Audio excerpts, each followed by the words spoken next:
Things are gonna get crazy!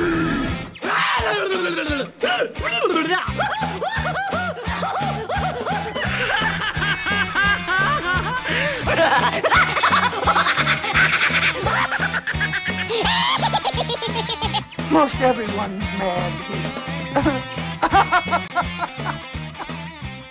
Welcome back, everybody, to AniMat's Crazy Cartoon Cast. And oh man, what a week it has been, but I think it is safe to say that 2021 really has officially started, where now we are really seeing the signs that it is going to be a completely different year than 2020. Yes, we still got to deal with some of the 2020 crap, but already things are starting to look better, especially with the interesting news that we will have in store for this week. In fact, this week has been filled with so many fascinating and really worth talking about news that I know that I cannot do this alone. I have actually brought a friend of mine to come in and actually be a guest in the podcast. This is someone who I've brought on board before. We've had so much fun in the last episode, I figured why the fridge not? Let's bring her over again and actually make this another incredibly fun-filled episode. So once again, people, I would just like to say, please welcome back to AniMat's Crazy Cartoon Cast, Devon! Devon, what is up, my girl? Oh, God. I'm just gonna be like, well, now you don't have to do all of the work, because you annoy me anyway. Oh, please. At this point, that doesn't even take any form of effort. I know that my existence alone annoys you. If that is true. Exactly.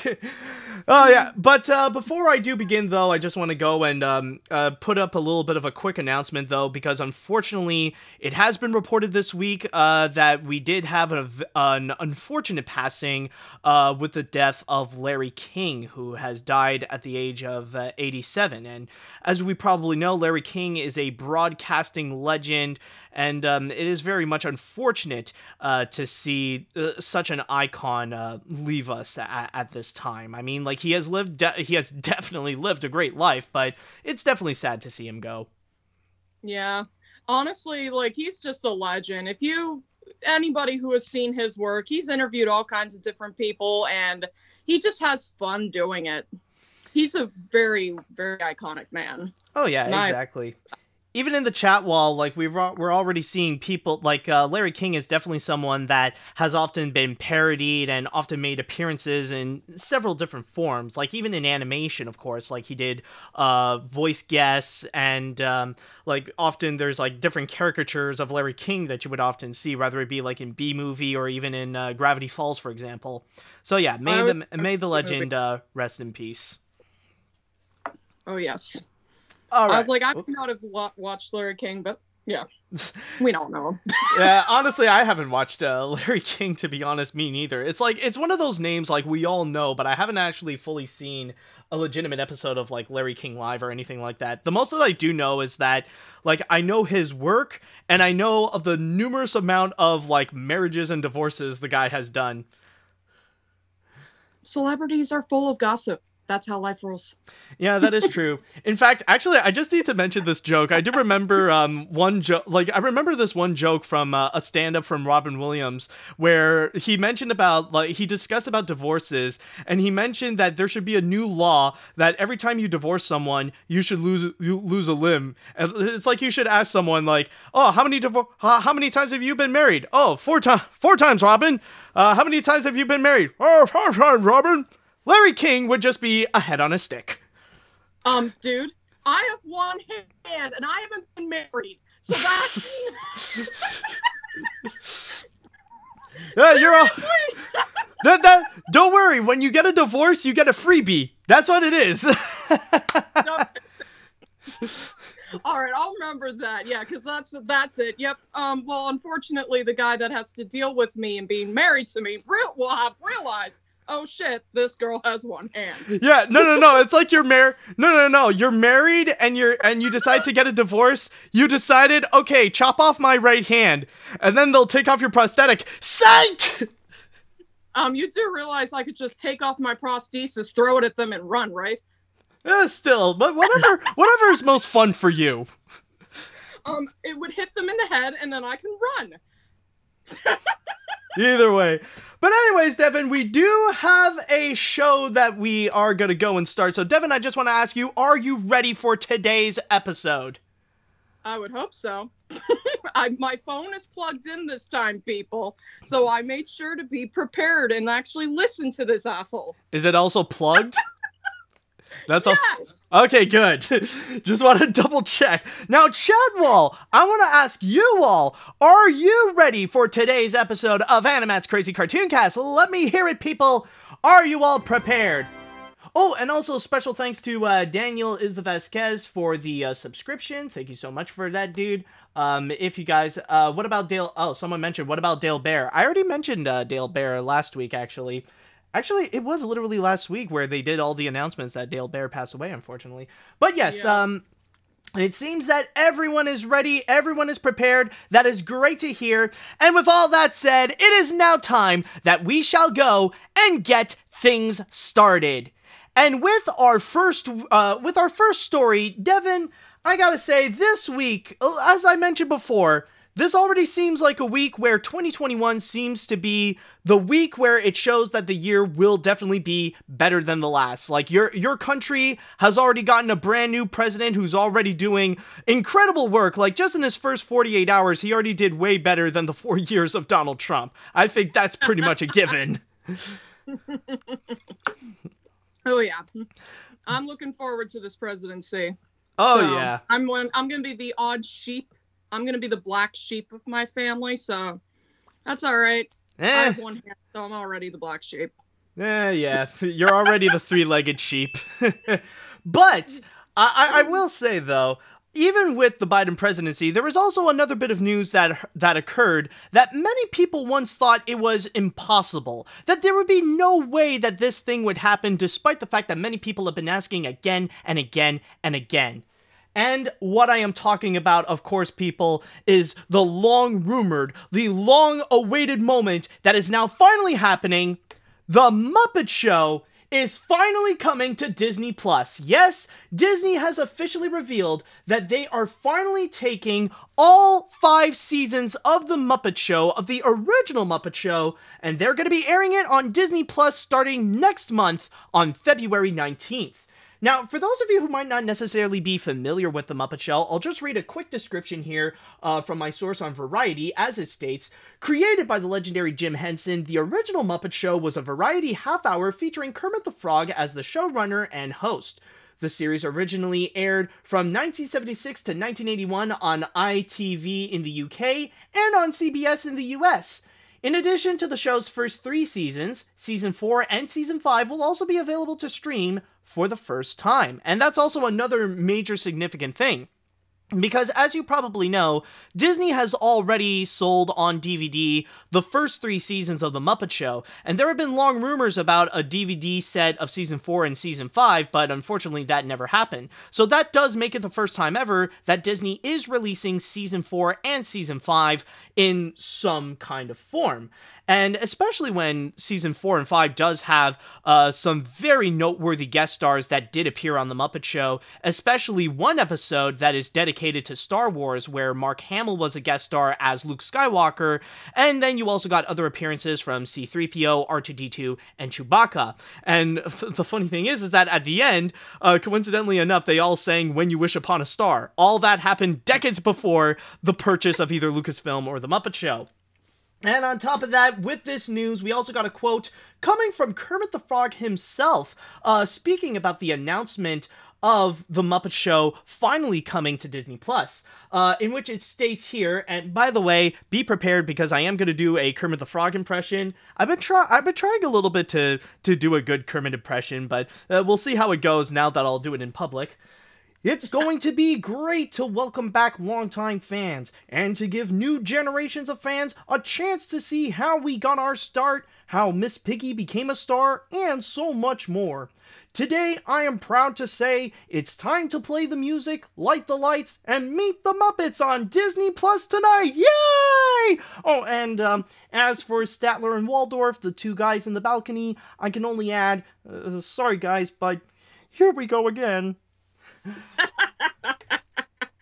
I hope that's good. I might need some training, but I've been trying a little bit of trying to do a decent Kermit. Like, it started out on Christmas, actually, when I was just singing, like, after all, there's only one more sleep till Christmas. And it was like, and I felt impressed by myself, but I don't know, maybe it's something I'll work on, but I think I could try it out, like a decent Kermit impression. I'll be like, hey, you did a halfway decent job. I just can't do Miss Piggy, even though my personality is pretty much her. No, you're pretty, yeah, you're pretty much like Miss Piggy in human form, especially with your freaking personality. Kirby! No. One thing I know you can do is just. Well, like I said, I could karate chop that arm off. And I could actually run away. Yeah. I could just my prosthesis, hope they handcuff that first. Oh, yes. But anyway, so this is quite a special occasion. Devon, I know you're not that big of a Muppet fan as much as, like, I am. But in your opinion, how do you feel about this news? Here's what's funny. Because, like I said, I wasn't really the biggest Muppet fan growing up. I was more into Sesame Street. Like, I will quote that I was the biggest Sesame Street frickin' fan on the planet, to the point my mom had to chase me on stage at Sesame Street Live because I ran up to hug Big Bird. I was 3 years old. It's like crap. So I was like, yeah, no, my first love was Sesame Street. So when I found out about the Muppets later, I was like, okay. My friend roped me into seeing the 2011 movie, and I loved it. So I watched more of it, then I hung out with you, and then I hung out with Morgan, and it just kind of got infectious. The Muppet love was too damn infectious. I couldn't resist.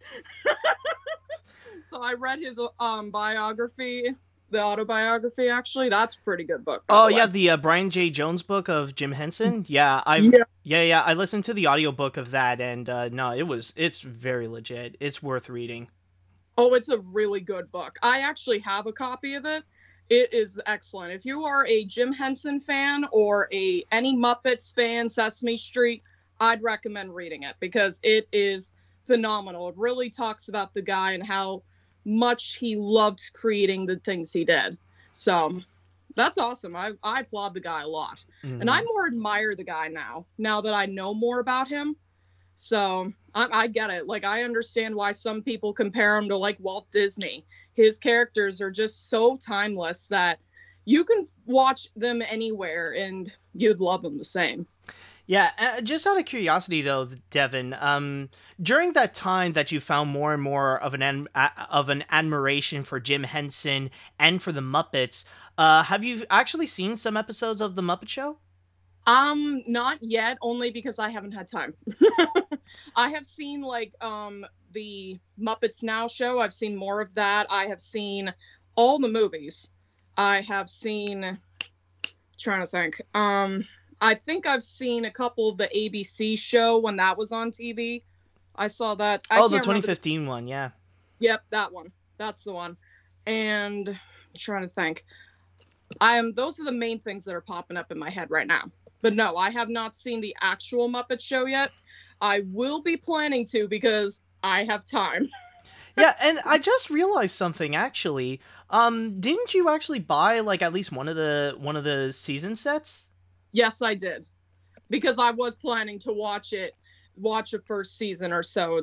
Just try to see what it's like, yeah. All right. Yeah, no, and I will say for me, even though I have already seen the show, I've seen it several times, and I've pretty much made an entire vlog series, pretty much reviewing literally every single episode.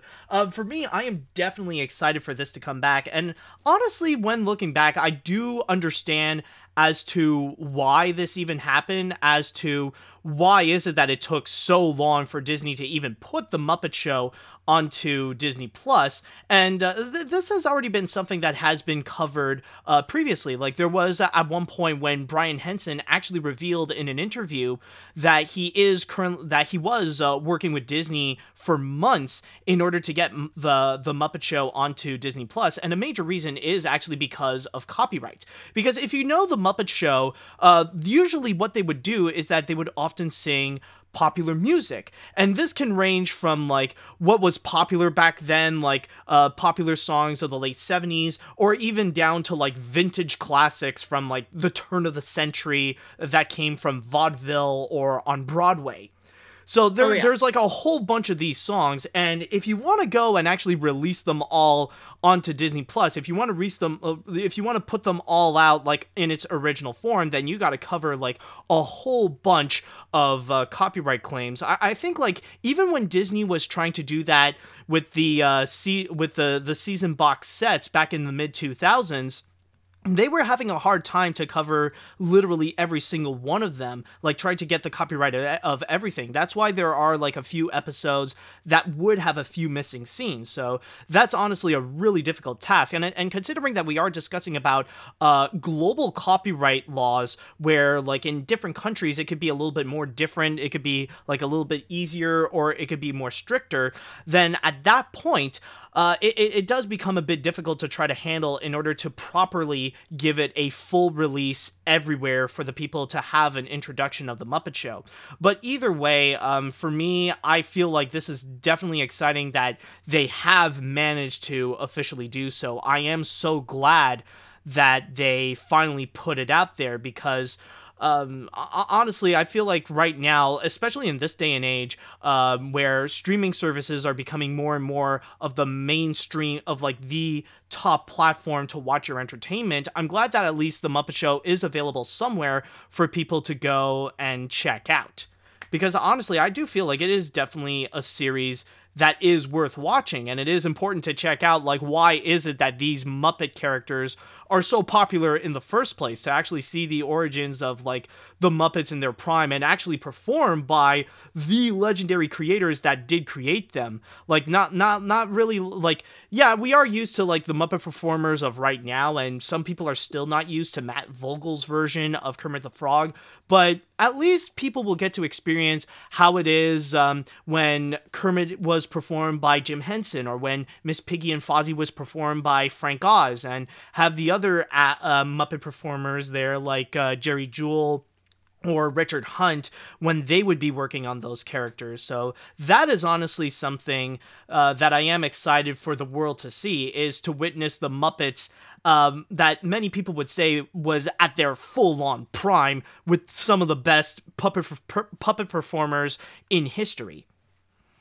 Yeah, because, like I said, it's very cool that they were able to get the whole 5 seasons, because, like, I get the copyright thing, because when you think about it, the show was made in the UK, which I bet have way different copyright laws than, like, in the US.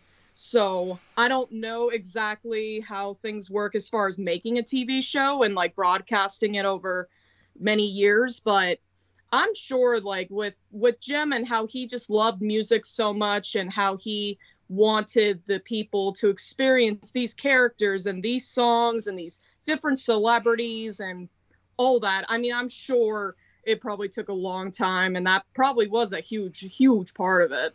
So I get it. Like, I was actually very surprised myself. I was expecting, I think, another season of the Muppets Now, and I wasn't sure, but that was what my faith belief was. I was like, I have a feeling it's going to be the Muppets Show. I had a feeling, and you even said to me, I don't think so. It's going to be like Muppets Now or something like that. I'm like, yeah, you are wrong. Yeah, that is true, because like a few days before the announcement, they actually the Muppets actually written on social media that there was going to be a major announcement coming soon, and a lot of people were pretty much speculating, and most were just assuming that maybe it was just going to be a season 2 of Muppets Now, but in truth, it actually turned out to be this, and even I will admit that this is a much better news than what would be another Muppets Now, because, like, now we're getting the OG Muppet Show finally coming to Disney Plus, and it really does highlight that now we are starting to see Disney caring a little bit more about the Muppets than they used to. Like, previously it was considered an afterthought, But nowadays, we are actually seeing Disney actually putting in the effort to actually present the Muppets and some of the works of Jim Henson be a part of the Disney family. Like, not just with the addition of the Muppet Show and actually making a new series with Muppets now, but even, I believe starting next week, they're actually going to be adding in the dinosaur series. Oh, I heard about that. You know what's funny is I never watched the show, but I thought this was one of those TV shows that I dreamt of when I was a kid. You know, like when you're a little kid, you think you dreamt of something and you're like, oh, this was freaking real. Yeah, that is true. I mean, like, at this point, you gotta accept it because you've probably seen all the gifs, especially with that freaking baby dinosaur. It's like, I'm the baby, gotta love me. I thought that was funny. It's funny because this show and the first Barney movie, I thought were dreams and figments of my imagination. I was like, I'd rather forget Barney, thanks. Barney can be quite an adventure in himself, I gotta say. I'm like, nope, I'll skip on Barney, thanks. Yeah, go straight to the Jim Henson dinosaurs, because why the fridge not? Yeah, that's pretty much how life goes. Just go watch dinosaurs, people. Better show. Yeah, starting next week you'll watch it. Not right now because, like, as we're recording this, you can't see it yet, but when you will, you will. Yeah, it's technicalities. Yeah, but I will say, considering how the news pretty much exploded on how the Muppet Show is on Disney Plus, I am hoping that this means that people will definitely be watching those episodes of the Muppet Show, because it will definitely, like, if anything, this will definitely be the ultimate opportunity to show that there is worldwide interest in the Muppets, that Disney will take notice that this is a property that they should take a lot more seriously and actually do more things with it. Excuse me. There we go. That it is a property that they should go and do. They should actually do more content with it, not just like make a little afterthought and not just like do little Muppets Now seasons and stuff like that, but actually go and do some legitimate Muppet works that, like, yeah, people would like more Muppet movies or more legitimate, like a legitimate new Muppet show for the current age with the format of the original Muppet Show, or even more Muppet movies, or even like more Muppet presence at the Disney parks would actually be great, because so far, like, the Muppets have just been surviving so far with just Muppet Vision 3D, and that's pretty much it. Like, that would be amazing if Muppet Vision could actually come back at Disney's California Adventure, like at Disneyland and stuff like that. That would be incredible. Well, okay, I know about, this might sound really stupid, but I am excited about the Muppet Show because it's going to have older music, and I need to watch more of the show, but I just want to listen to some older 70s music, damn it. Oh, you're definitely going to love the Electric Mayhem then. You are going to adore the Electric Mayhem. That's because, like, when the Electric Mayhem does come up, that's kind of their shtick. They do play some of the more modern stuff, or they do or like, they modernize older music in the late 70s way, per se. Like, one example is like the song Tenderly. It's supposed to be a sweet calming sound, but like they just go like full on. They essentially just go crazy with it. It's like, the evening breeze caress the trees tenderly. Your arms open wide and all by my side. You get what I mean. I get it. Yeah, that's the beautiful chaos of the Muppets. Exactly. Beautiful chaos. I love that. I'm excited. So, yeah. I actually, funny enough, when I was at work the other day, my managers were making fun of me because I post on Facebook, oh, their Muppet Show's coming on Disney Plus. And they're making fun of me. And I just start doing the Muppets Those Show theme song, and I'm annoying my coworkers. Best day ever. Oh boy, imagine next month when the Muppet Show does come out on Disney Plus and you actually do see some episodes. Oh yeah, I'll have fun annoying my coworkers. Woohoo! You'll have a lot more you'll have a lot more materials to work with. I know. That's the best part. You have to have material in order to work with it. I know. And that's why I'm so good at annoying my coworkers. Yeah, that's it. Yeah, and that's why you and me are still around, like, even after all these years, because we got to fight. Because I have to fight fire with fire. Well, yeah, because otherwise we're both gonna get burned. Yeah. You can have my process though for a fee. For a fee? Why should I pay you? Because I'm naturally amazingly gorgeous, and I don't know what's wrong with you. Yeah, sure. Oh, absolutely. Yeah, definitely. Just watch out. Yeah, of course, Miss Piggy. As you say that as you're drinking as you're taking a sip of your drink from Dairy Queen. Yes, that's my promotion today. I had frickin' Dairy Queen because I don't care. Yes, but I will say that I'm definitely excited for the Muppet Show to come out, and hopefully it will gather a lot of attention, and like people will definitely be watching this by the time the series does come out, because it is worth watching, and it's just an amazing show altogether. At least it'll give a new generation an opportunity to go and check out the Muppet Show. Oh yeah, for sure.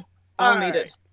All right, so with that said, I'd like to go into the chat wall, and I would like to ask you all, what do you all think of the Muppet Show finally coming to Disney+? Are you guys excited? Are you guys ready to go and check it out? Are you not as interested? Let me know what you think on this one.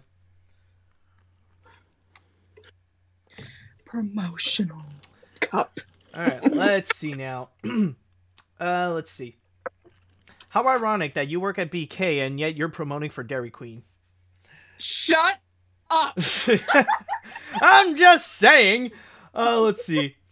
In regards to the first season of The Muppet Show, it is likely that the musical numbers removed from the DVD will be restored for Disney Plus, or will they retain the edits in the streaming ages too? Also, when the show finally comes out, will some episodes be edited further, or will they be shown as originally aired 40 years ago?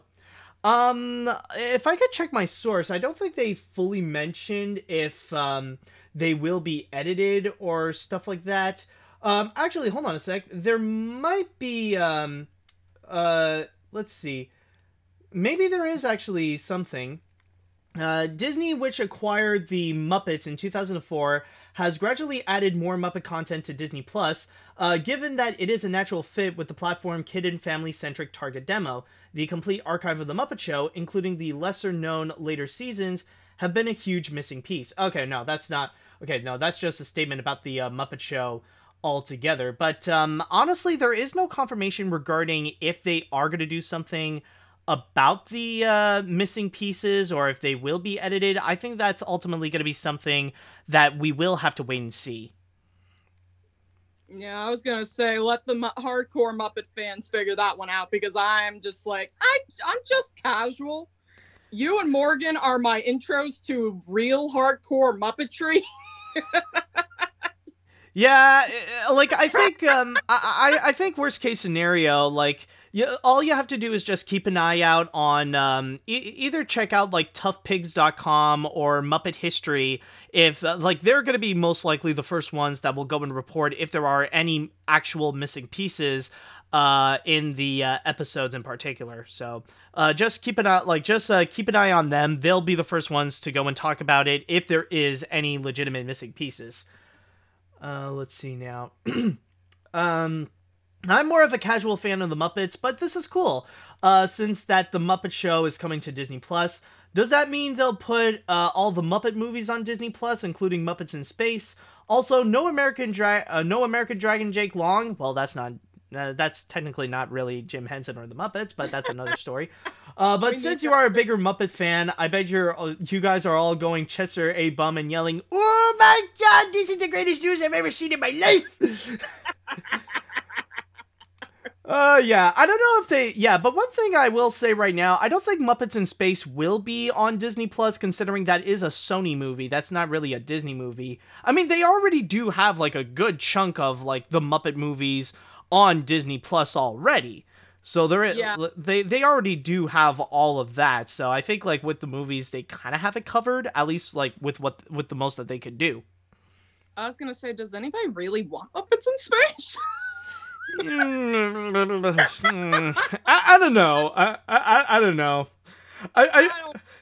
I feel like that would just be used as a cruel trick from Sony, that like after the years of Disney wanting Spider-Man, they'll try to go and make a deal, but it just turns out that Disney will just acquire Muppets in Space instead. I mean, seriously, I'm like, I'd rather watch Muppet Treasure Island. I like of all the later movies. Yeah, that's Muppet's Treasure Island's hilarious. Yeah, fair enough. All right, so let's see our next one. I remember getting to meet a hangout with Steve Whitmire at her GalaxyCon Richmond, Virginia, in the last prevention any of us would ever go to before the pandemic started. And he is a nice guy, and he was handpicked by the family of Jim Henson to play the role of Kermit the Frog in the first episode he started. And what is the Muppet Show, where Alice Cooper guest starred, and he didn't play the role until Disney fired him because of not complying with Disney's new rules. They went against Johansson's organization. Okay.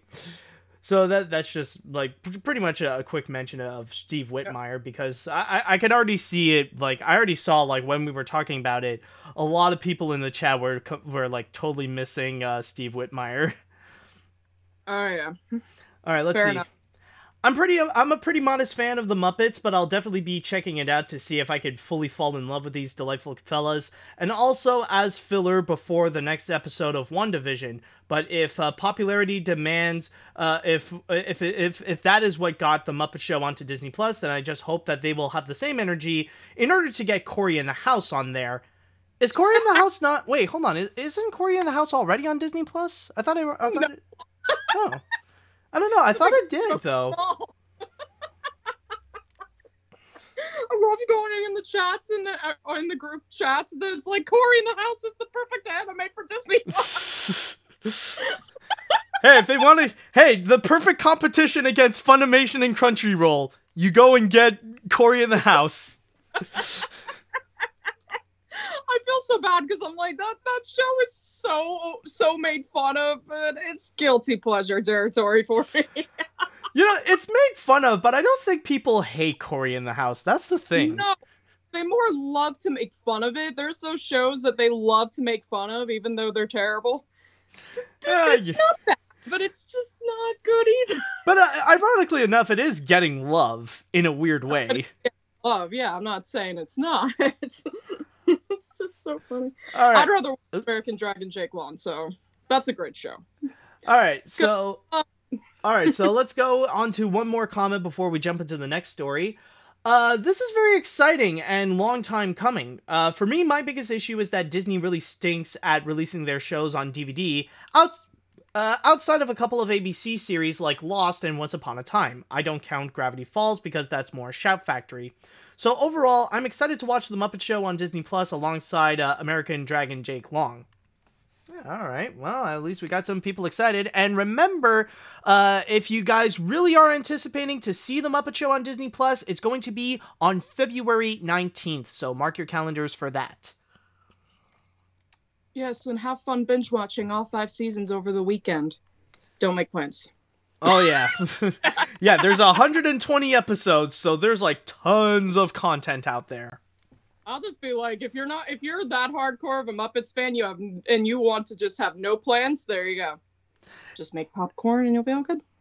Exactly. So now let's go and jump onto the next story that we have.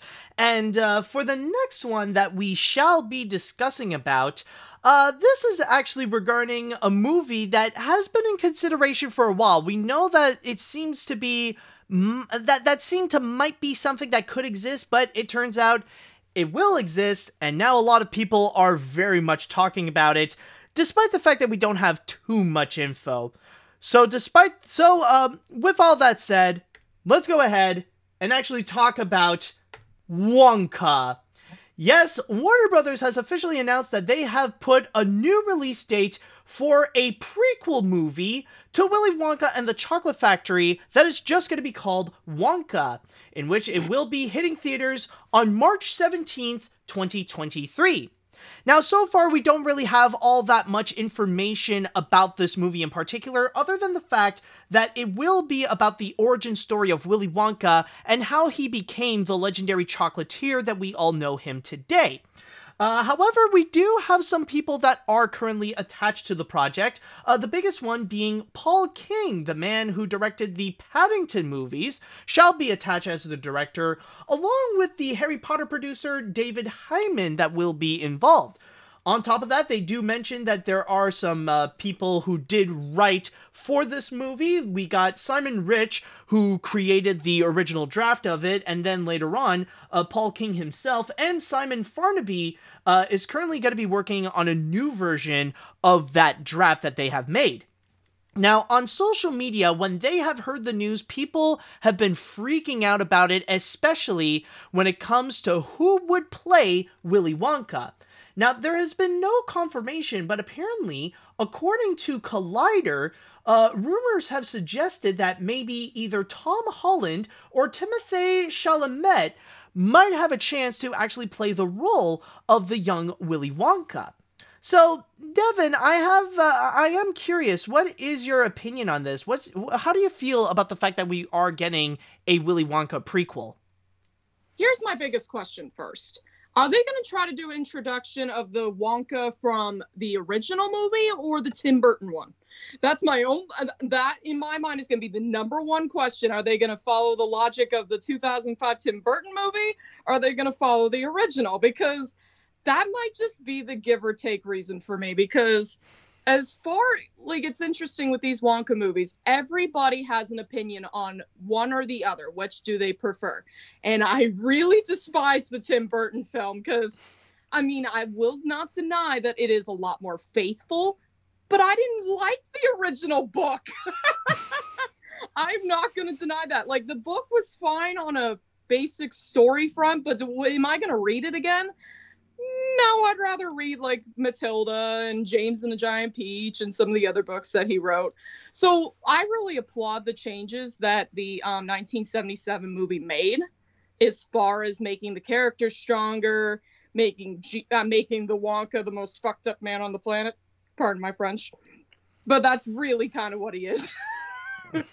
But I guess in my mind, I'm not sure if this is going to work. Because first we had the Tim Burton movie, which I don't really like, but I understand for people who love the book, they like it. Good for them. No. But I just don't know if this is going to be a good idea. I mean, seriously, we had Oz Great and the Powerful as a prequel to The Wizard of Oz, and look how well that turned out. Yeah, that is actually a very good point. That's actually a good point you brought about that. Seriously? That's just my perspective. I don't think this is a good idea. I mean, hopefully, if they do get really good talent and somehow either follow the logic of one of the movies, let's just see what they decide to do as far as following the logic of either movie. Yeah, I'm just going to say right now, though, that I think there is no way that this movie is going to try to connect itself with the 2005 version, because if they are going to try to really go and emphasize the style of one certain movie, it's definitely going to be the 1971 version, mainly because it is the more popular and it is the more timeless version that everybody loves. So they're going to go with that one. But my guess is that maybe they're going to they'll probably try like their own original spin on it, that they're going to do like some kind of mix with the book and with the Gene Wilder film. So that's honestly my guess with what they could possibly do with that version. But with that said, though, in my opinion, honestly, I'm not really all that on board with this idea because of how unnecessary it is. Because my biggest question in all of this is, do we honestly really need a Willy Wonka origin story? Do we really need that much of an explanation?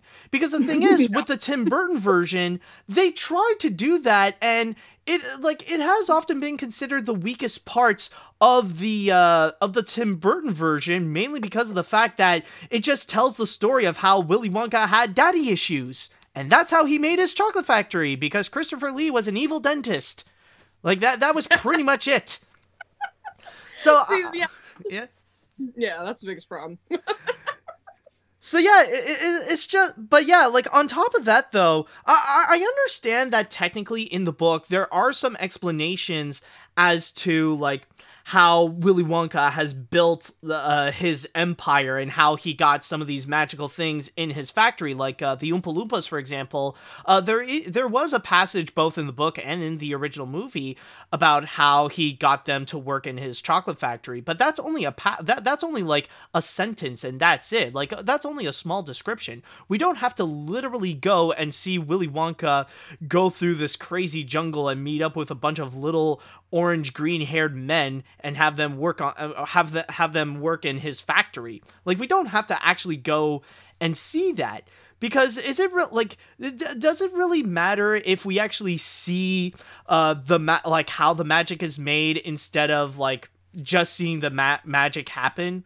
It's pretty much like the best comparison that I can think of is kind of like with Star Wars. Like, yeah, we all know about the Force and stuff like that, but do we really need the prequel to explain to us about the Force and explain like the whole midichlorian things? No, it's just so stupidly unnecessary. And I feel kind of the same way with this prequel. We don't really need an explanation. Now, keep in mind, I am open-minded that there is a chance that it could turn out to actually be pretty good. It could actually be very entertaining, especially when they got someone like Paul King, who did manage to turn the Paddington books into incredible feature films that many people absolutely adore, and many people would say to this day that they are some of the most underrated movies of the decade. Like, Paul King can definitely be a top qualifier into turning this movie into something enjoyable and entertaining. But then again, it's going to be hard to really convince me that this movie would be worth it because it's unnecessary. It's kind of like if you want to make an origin story on Mary Poppins. Do you really need an explanation of the magic when you can just enjoy the magic as is? Yeah, see, that's the thing. It's exactly like what I described earlier. It's like the Oz, the Great, and the Powerful. That movie was very unnecessary, and we really didn't need the origin story of oh my god, I can't remember his name right now. Well, pretty much the Oz. Yeah, sorry, my brain's exhausted. Not going there, but okay.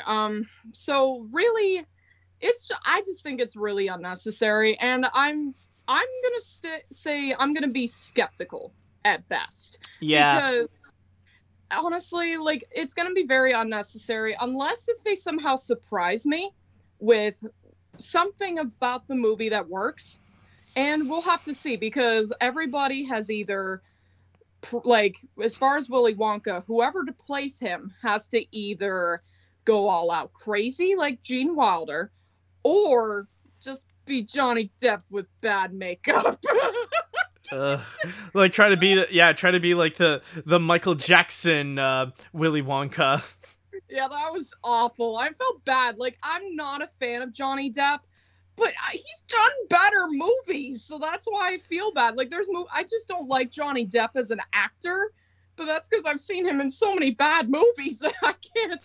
No. I can give you that, honestly, that when it comes to Johnny Depp in Charlie and the Chocolate Factory, that was not one of his best performances. That's just an example of just Tim Burton letting Johnny Depp being Johnny Depp, and that's it. Like, there are definitely better performances out there, but this version of Willy Wonka is definitely not one of them, especially with his daddy issues. No, and Gene Wilder had a lot more fun to it. He made Willy Wonka a lot more mysterious and psychotic. That's what's interesting about Wonka as a character in the original. He was mysterious and psychotic. You didn't know what he was thinking, and that's what made the movie so good. I'm afraid with this origin story, they're going to ruin that whole illusion as to why this guy is freaking psychotic and just ruin the magic of the original. That's the point. The whole point of Wonka's character is you don't know what he's thinking. You have no idea about anything about this guy other than he made this frickin' empire that he's passing on to some child he doesn't know. That's it. That's the whole point. You're not supposed to understand the guy. You're supposed to just go, oh, that kid's gone. that kid was too greedy. That kid was too much of a pig. That kid watches too much TV. Nope. Yeah, you know, I remember that. I remember on social media when this news broke out, there were rumors that were actually passing that apparently this was supposed to be like some kind of dark, edgy thing that apparently is supposed to be like some dark retelling of Willy Wonka, that he just wanted, that apparently like he has been abused all these years and he just wanted revenge, or he's just psychotic and wants to kill kids, so he brings them to his chocolate factory to go and kill them. You know, sadly, I could see a lot of people thinking that too, because just how the movie is so mysterious as to not revealing what happened to the kids. It's like, oops, this kid ate too much chocolate. He's up in the some shaft there. This kid fell into the nut hole. Okay, that was bad wording right there. Did you just say nut hole? What's a nut? Honestly, I don't know if that is a bad word because I never heard of a nut hole. What the fridge is a nut hole? I don't even know anymore. I just ruined my whole face. Yeah, that's what nut holes do to you. Oh my god. Now I'm crying. Okay, I'm sorry. I was thinking of the do you know the scene in the Tim Burton movie where they're messing with where they have the squirrels and Violet Beauregard is doing like that whole song "I Want It Now"? Oh yeah. Squirrels. That's what I was thinking of. And sadly, the original had geese. I don't know where that came from. I was just like, okay. whoa. No, then again, you probably do. You know about the stage adaptation? That's probably the worst version of them all. I've never seen that. No. Oh my, no. I'm just, no. Okay, when I say worse, I don't mean that it's awful, that it's like, it sucks. I mean like, it is the most messed up of them all. Because, okay, how can I put this? Like, you can actually go and look this up. Because there's like a whole musical number where the squirrels, like, they mess with Violet Beauregard, no, not Violet, with Veruca Salt. And like, they mess her up. And right at the end, they literally tear her from limb to limb. Like, you actually see on stage Veruca literally, like, her arms ripped off, her legs ripped off, and all that stuff. Okay, I have a weird question. I am not joking. Look that up. That's a legit thing that happened. Like, there's no blood, there's no guts, of course, but that's a thing that did happen. The squirrels literally killed Veruca Salt by tearing her literally in two pieces. Okay. What is with the hand jokes in this podcast today? And the funny thing is that, like, afterwards, like, after that whole presentation, there was, like, a good 10 seconds of, like, the audience cheering and laughing. And then afterwards, I think it was, like, Veruca's dad that's just, like, sitting there, like, what just happened? I would have been Veruca's dad on that one. I'm like, we're sick, twisted people, thank you. After this, I will show you that clip. I know it is real. And you... I'm gonna have to see that. Oh my god. Oh my god. That's funny. Oh, Jesus. I'm gonna be like, what's with the hand jokes today? I'm telling you, the hand jokes are real. You can never escape it. You can never escape it. I can't escape the hand jokes either. But yeah, overall though, when it comes to this Wonka prequel, I know, like, we're still like 2 years ahead, but still, like, I think you said it best, Devon, that I can't help but feel skeptical about this project. I don't, like, for me, I just find this to be completely unnecessary, and I don't see how this could help out with my love for my love for the original 1971 movie, and not to mention the fact that, like, we know in the future there's still going to be tons more Willy Wonka content. Like, on Netflix, there's going to be that Willy Wonka movie and or I don't know if it's a movie or a series, but I think it's a show, an animated series. You got one that's of, like, an adaptation of the book, And then a spin-off with the Oompa Loompas that's going to be that's going to be done by Taika Waititi. Oh jeez. I'm telling you, we live in a world where it's like, hey, we'll come up with something random. I mean, hey, if you didn't watch the original, here, go watch the spin-off about the Oompa Loompas.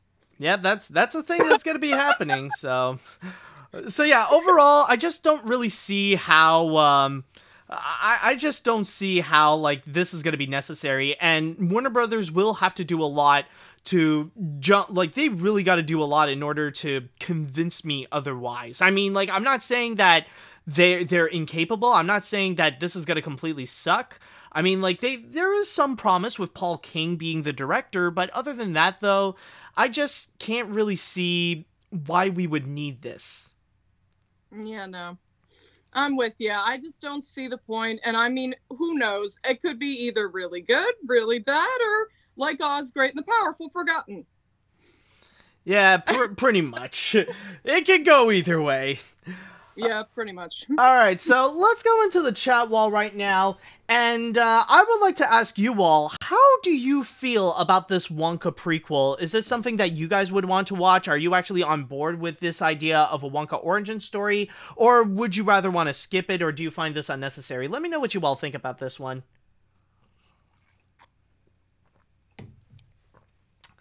Let's see here. I am really not on board of Warner Brothers making a Willy Wonka prequel. Why do we need a prequel of Willy Wonka when the original film was fine, and even the Tim Burton version did his take on Wonka's origins? I know there's some good ones like Godfather 2 and X-Men First Class, but I think it will play in the reins of like Solo, a Star Wars story where they make it unnecessary to the point that it will get backlash as a result. So no, I don't think it would work. Okay, we got someone more pessimistic on it. Let's see. This may not serve any purpose, but I am pretty intrigued with this idea. Gene Wilder's Wonka definitely came across as a man who has a lot of history behind him, so I'm curious to see that story, especially the history behind that freaking tunnel. But in terms of casting, I like Tom Holland and Timothée Chalamet and all, but I really think David Tennant could be a good choice. He may not be that bad, actually. You know, if he can pull off, if he could pull off Scrooge McDuck, yeah, that could work. I can, oddly enough, yeah. And I mean, like, he's more known as, like, Doctor Who, and, like, he's often very praised as Doctor Who. But I can, oddly enough, I can actually see him do a pretty solid Willy Wonka. That's not a bad idea. I will give him that. I mean, honestly, if anybody could recreate a iconic character, it would be David Tennant. I mean, he seriously did an amazing job with Scrooge McDuck. I mean, and the original voice actor was super iconic. Wasn't his name Alan Young, right? Yeah, Alan Young, yes, of course. Alan Young did. I mean, seriously, if David Tennant could recreate the most iconic Disney character and turn it into his own, yeah, I think that would be awesome if David Tennant was the... Or actually, I kind of have a really stupid theory. Like, I just had a stupid idea. Like, I was thinking for some reason Matthew Broderick. Because if you think about... I'm just thinking because, like, technically, Matthew Broderick was the successor of Leo Bloom in The Producers that originated by Gene Wilder. I was just thinking if they could do the same thing where... where now, like, a Gene Wilder role like Willy Wonka can be played by Matthew Broderick. I don't know, it's just a stupid idea in my mind. You know, the funny thing is, the only people that will get that are, like, the producers crowd, or, like, it's like, hey, Matthew Broderick, what are you doing here? You haven't been relevant in, like, 20 years. No, better yet, actually. Better yet. Matthew Broderick as Willy Wonka. All the Oompa Loompas are Nathan Lane. You know, that's gonna give some people some nightmares. They're just gonna be seeing little Timones in their nightmares. Well, pretty much a little orange Nathan Lane's Oompa Loompa doopity-doo. I've got a perfect puzzle for you. Or they could just turn Hakuna Matata into a nightmare. Who knows?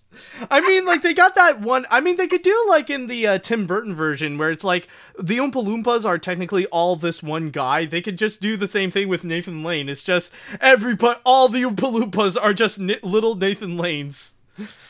Oh, God. I'm telling you, that's going to start some nightmares right there. I'm telling you right now. That's going to scare people. I don't know. I don't want to see that. Maybe I'm picturing little Timones in my nightmares singing this song. Little Timones. Yes. That's what I'm picturing, and I just don't get it. Like, I don't want to see meerkats in a Willy Wonka. Do you want bigger Oompa Loompas to be played by Ernie Sabella? Like, just to have that Pumbaa combination as well? No. I'm telling you, everyone's going to be scarred by nightmares, and it'll be all thanks to you. So that's not my fault. How is that nightmare? How is little orange Nathan Lane's nightmare fuel? How? Dude, have you seen the original Oompa Loompas? They're not all that. They're all just crazy looking. I know, but still, I mean, like, I'm just saying there is worse imagery out there than little orange multiple Nathan Lanes. I hope they don't do the orange thing, because I'm telling you right now, that's really creepy. No. I don't want to see Nathan Lane orange colored.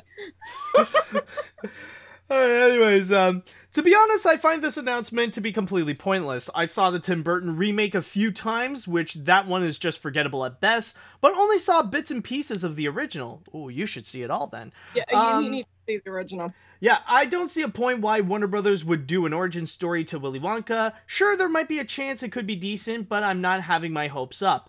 Out of all the films that Warner Brothers has scheduled for 2023, Wonka so far seems to be the least anticipated to me, unlike the hype for both Shazam 2 and Coyote vs. Acme. Yeah, that is true. Yeah, fair enough. Let's see now. This feels kind of pointless. What makes Willy Wonka stand out is how much of a mysterious figure he is. The childlike whimsiness is what made Roald Dahl's books memorable, and that the readers come up with their own interpretation. A movie talking about his origins ruins the magic. Also, the musical version is messed up, especially the Broadway version where that Veruca scene came from. Exactly. Well, I still need to show you that one. Oh, God. I shall be suffering in nightmares. Yeah, exactly. With the Veruca salt being torn from limb to limb and little orange Nathan Lanes. Folks, this podcast is brought to you by little orange Nathan Lanes and arms being limbed, broken limb to limb. Could you say that again? Arms being limbed? This is why I don't do podcasts, folks. Let him talk. You still agreed to come over here. That's your fault. You asked me to come on, so don't look at me. And you said yes. Naturally, I'm very terrified of my own sanity. All right, I'll go and read one more before we jump into the next story right now. I unfortunately only seen the 70s Wonka film in bits and pieces, and more familiar with the Tim Burton version, but with that said, I don't see the point of the prequel. If they can make something off of it, great. If not, no harm in skipping it. Yeah, pretty much. Alright, so you need a cleanser from the little orange Nathan Lanes, don't ya? Alright, well, don't worry, because we're going to go into our next story, and this might actually seem to be something that does fit in your category, surprisingly enough. When I brought this up to you, you told me you were more than set to go and actually talk about this story, which honestly is actually very interesting, considering the subject that we are going to be talking about does lean a little bit more into myths and legends, or more animation getting into myths and legends. But what makes it very interesting is who is going to be supplying this piece of animation here. And what I'm going to suggest, or what I'm going to be talking about now, is actually going to be the Epic Games. Yes, Epic Games, the creators of Fortnite, has announced that they are going to be entering into the realm of animation with a brand new animated feature called Gilgamesh, which is actually based on the, what was it again? Mesopotamian mythology. The what now? Mesopotamian mythology? Yeah, that thing. So to go and read a little bit of my source here about what this whole plan is going to be, they mentioned, reading from my source on Deadline, through the Epic Mega Grants program, the developer is supporting Latin American animation studio Hookup and Argentinian firms Duerme Vela and Film Sharks on the project, which will use Epic's Unreal Engine technology to chart the exploits and adventures of the king-turned-deity Gilgamesh, who was immortalized in the epic poem which bears his name and which is said to have influenced Homer's Odyssey and Iliad.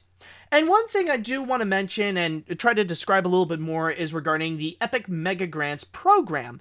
And what this is that Epic Games is actually starting a program in order to encourage other people to use the Unreal Engine, the engine that is used in order to create the breathtaking, groundbreaking graphics that you would find in video games, and use that in other forms of media to find other uses for the Unreal Engine. And they are trying to explore different ways that they could try to implement that onto other mediums. And so far, we are starting to see some major projects actually using the Unreal Engine for their productions. And probably the biggest ones is actually using that as digital, using the Unreal Engine for digital sets for shows such as Westworld and, believe it or not, The Mandalorian.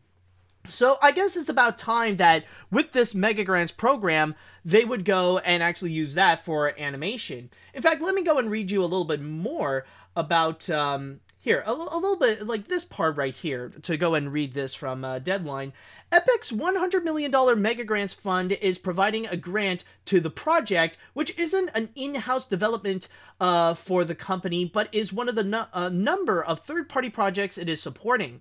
The film will be directed by Argentinian filmmaker Thomas Lipgott, who most recently produced 2019 Spanish-language feature The Adopters, a Sony Pictures Television acquisition in LATAM, through his banner Duerme Vela. The Mega Grants Fund is designed to support creators using Epic's Unreal Engine technology, the real-time 3D suite of tools used for photoreal visuals and immersive experiences. The tech's ability to create virtual sets was recently employed by Lucasfilm on The Mandalorian and Jonathan Nolan and Lisa Joy on Westworld.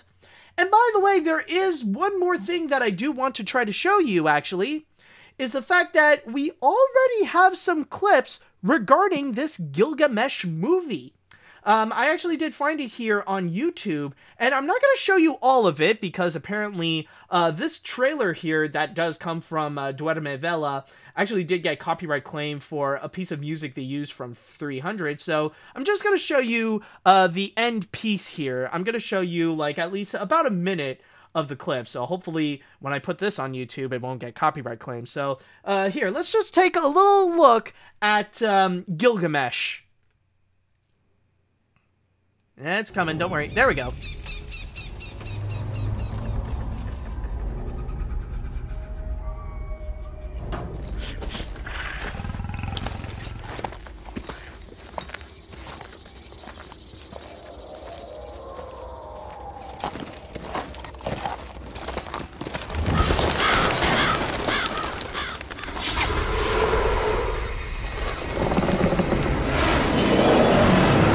¡Cuidado!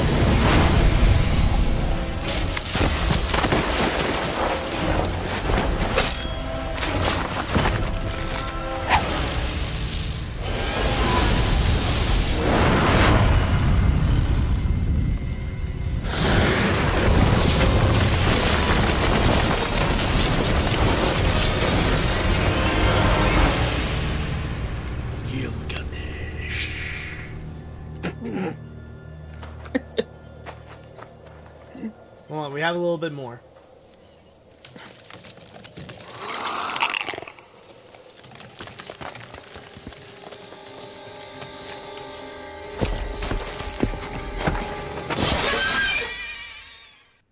By the way, one more thing I do want to emphasize I almost forgot to mention, actually, is that the trailer that we have seen here is actually a little bit older, maybe before Epic Games stepped in to help with the production, because this was a trailer from July of 2020. So, and keep in mind, when it comes to Gilgamesh, this was a project that Duerme Vela has been working on for a long time, because they even have another trailer here that apparently was from 4 years ago. So this was a project they had for a long time. So maybe with the Unreal Engine, it will help give it a major quality boost. So Devon, I'm going to pass the mic on to you, because apparently you seem to have a bit of knowledge when it comes to Gilgamesh, don't you? Well, here's what's funny. I find this very interesting because they're doing a movie on Mesopotamian mythology. And, you know, with all the history of people making movies based on mythology, fairy tales, history, whatever, everyone seems to do, like, basically, like, South America. We do, like, Europe and all over the place. Russia, even. I mean, Don Bluth did Anastasia, so anything is possible. But I think it's cool that they're doing a movie all about Mesopotamian mythology. And because the only other movie I can think of that has good status, or not good status, everybody knows it, Disney's Hercules. Not loosely based on Greek mythology. So I think it's kind of fun that they're going to do this movie. According to the movie, it's supposed to be about Gilgamesh and his friendship with Enkidu, who, I'm going to mention, the original myth is kind of, in my mind, very adult. So I'm just going to warn you now, so that you don't go screaming, running out the door, Mommy! Nothing that they have heard so far. I mean, if they stuck around for Little Orange Nathan Lanes, I think they'll be fine. Pretty much. That is true. So, next, this Mesopotamian mythology, this tale is about this guy named Gilgamesh. He was a great king. His mom was a goddess, and his father was his father was a god, and his mother was a queen. And according to the mythology, it was like 2/3 man and 1/3 god. Makes no sense, but that's mythology for you. It doesn't always make sense. So this guy is a king who rules over this land not very well. He commonly rapes women. And then all of a sudden, this farmer is trying to figure out why this wild man is out in the forest removing all these animals from their traps. So, because Enkidu was pretty much made out of clay and water to be Gilgamesh's partner, like equal, is kind of how they quote it. The uneven match, not partner, like, you know, romantically, but like friendship. It's power friendship. That's how they roll with this one. So Enkidu was made. He's going after all these traps of animals that this farmer had. So the farmer's like going to King Gilgamesh saying, hey, can I borrow one of your prostitutes? I need this guy out of the forest. And of course the king says, whatever, sure. Takes him off. And they apparently, in the quoted mythology, it's quotes, it's going to be 6 nights and 7 days of making love. Whoop-de-doo. I'm not even joking. Wait, with Gilgamesh and Enkidu? No, Enkidu and this prostitute. I'm not even joking about that. That is the funny part. That was how they quoted it. It was 6 nights and 7 days. I don't know what that means, but you know, that's how they rolled with that. So after that, Enkidu was pretty much taken into the city. They tried to change him up so he didn't look so much like a wild animal, more like a man. And Enkidu meets Gilgamesh by wrestling each other. Okay, whatever. And they become friends. They go on this great adventure. And that's pretty much how that's how the original story goes off. It's a lot more complicated than that, but I'm not going to go into it. So what I think is interesting is I don't know what this movie is going to do. I'm pretty sure they're going to get rid of like the sexual themes of this story. Oh, of course. it's gonna be an animated movie, unless if they're like making it like a Japan thing where they're like, I don't care, it's an anime. Which, funny enough, Japan did do an anime on Gilgamesh, which is very interesting. Oh, really? I just found this out, apparently. Yes, I had to do research on it. They took a lot of influence from the Epic of Gilgamesh. Who knew? Oh, okay. So I think it's cool that they're gonna do a movie based on this idea. And I'm not sure how much liberties they're gonna take with the story, but you never know. I think from what I see, they're keeping most of the basic elements. Like, for example, Endeku is made from water and clay, which is kind of cool. They show that in the beginning, and they also show later on they were wrestling each other, and then they become friends, and then they go on this adventure. So that's kind of the basic story without the sexual themes in it.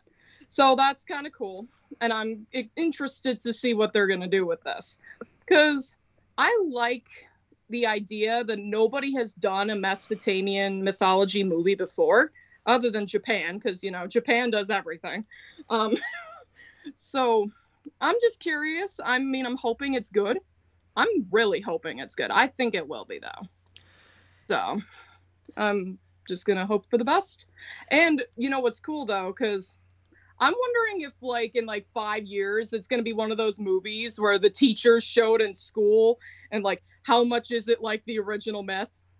I mean, that's what I'm hoping. Because I remember when I was in school, we watched Disney's Hercules, and we had to compare and contrast to see how much Zeus was like the original Greek mythology. Oh, dear.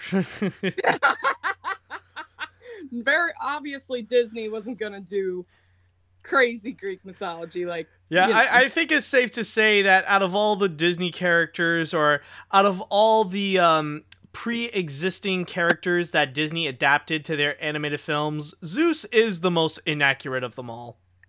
Yeah, see, that's the thing, because I'm like, it's going to be an animated movie based on Mesopotamian mythology.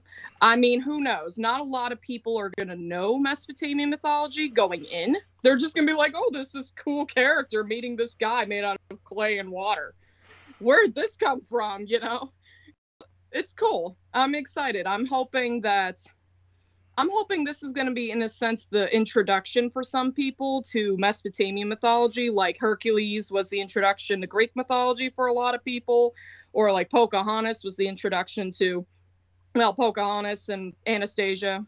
You get the point. So that's what I'm hoping. Yeah, I will say, when looking at the trailer and stuff like that, I am hoping that, like, one thing I will say, this is just a piece of criticism, but I am hoping that this is before the Unreal Engine kicks in, because if this is how the animated film is going to be with the Unreal Engine, I'm gonna say it's just yeesh, yeah, this is not the best looking animated feature out there. Like that, there's a lot of work that needs to be done with the animation. I mean, I'm sure, like, the team did work hard to make Gilgamesh look, you know, to make it look strong, and to make it, you know, to make the most out of like the resources that they do have. But still, in terms of an animated feature, yeah, this boy, this does not look strong. I'll just put that out there. But with that said, though, what I am actually very intrigued, since, like, you really put in a lot about the Gilgamesh aspect of it, what I am interested in this story is actually regarding what Epic Games is trying to do with the Mega Trust one. I think that's what they're calling it. The Mega Grants. Yeah, the whole thing with the Mega Grants program is to go and actually take the Unreal Engine and see what else they can do with it.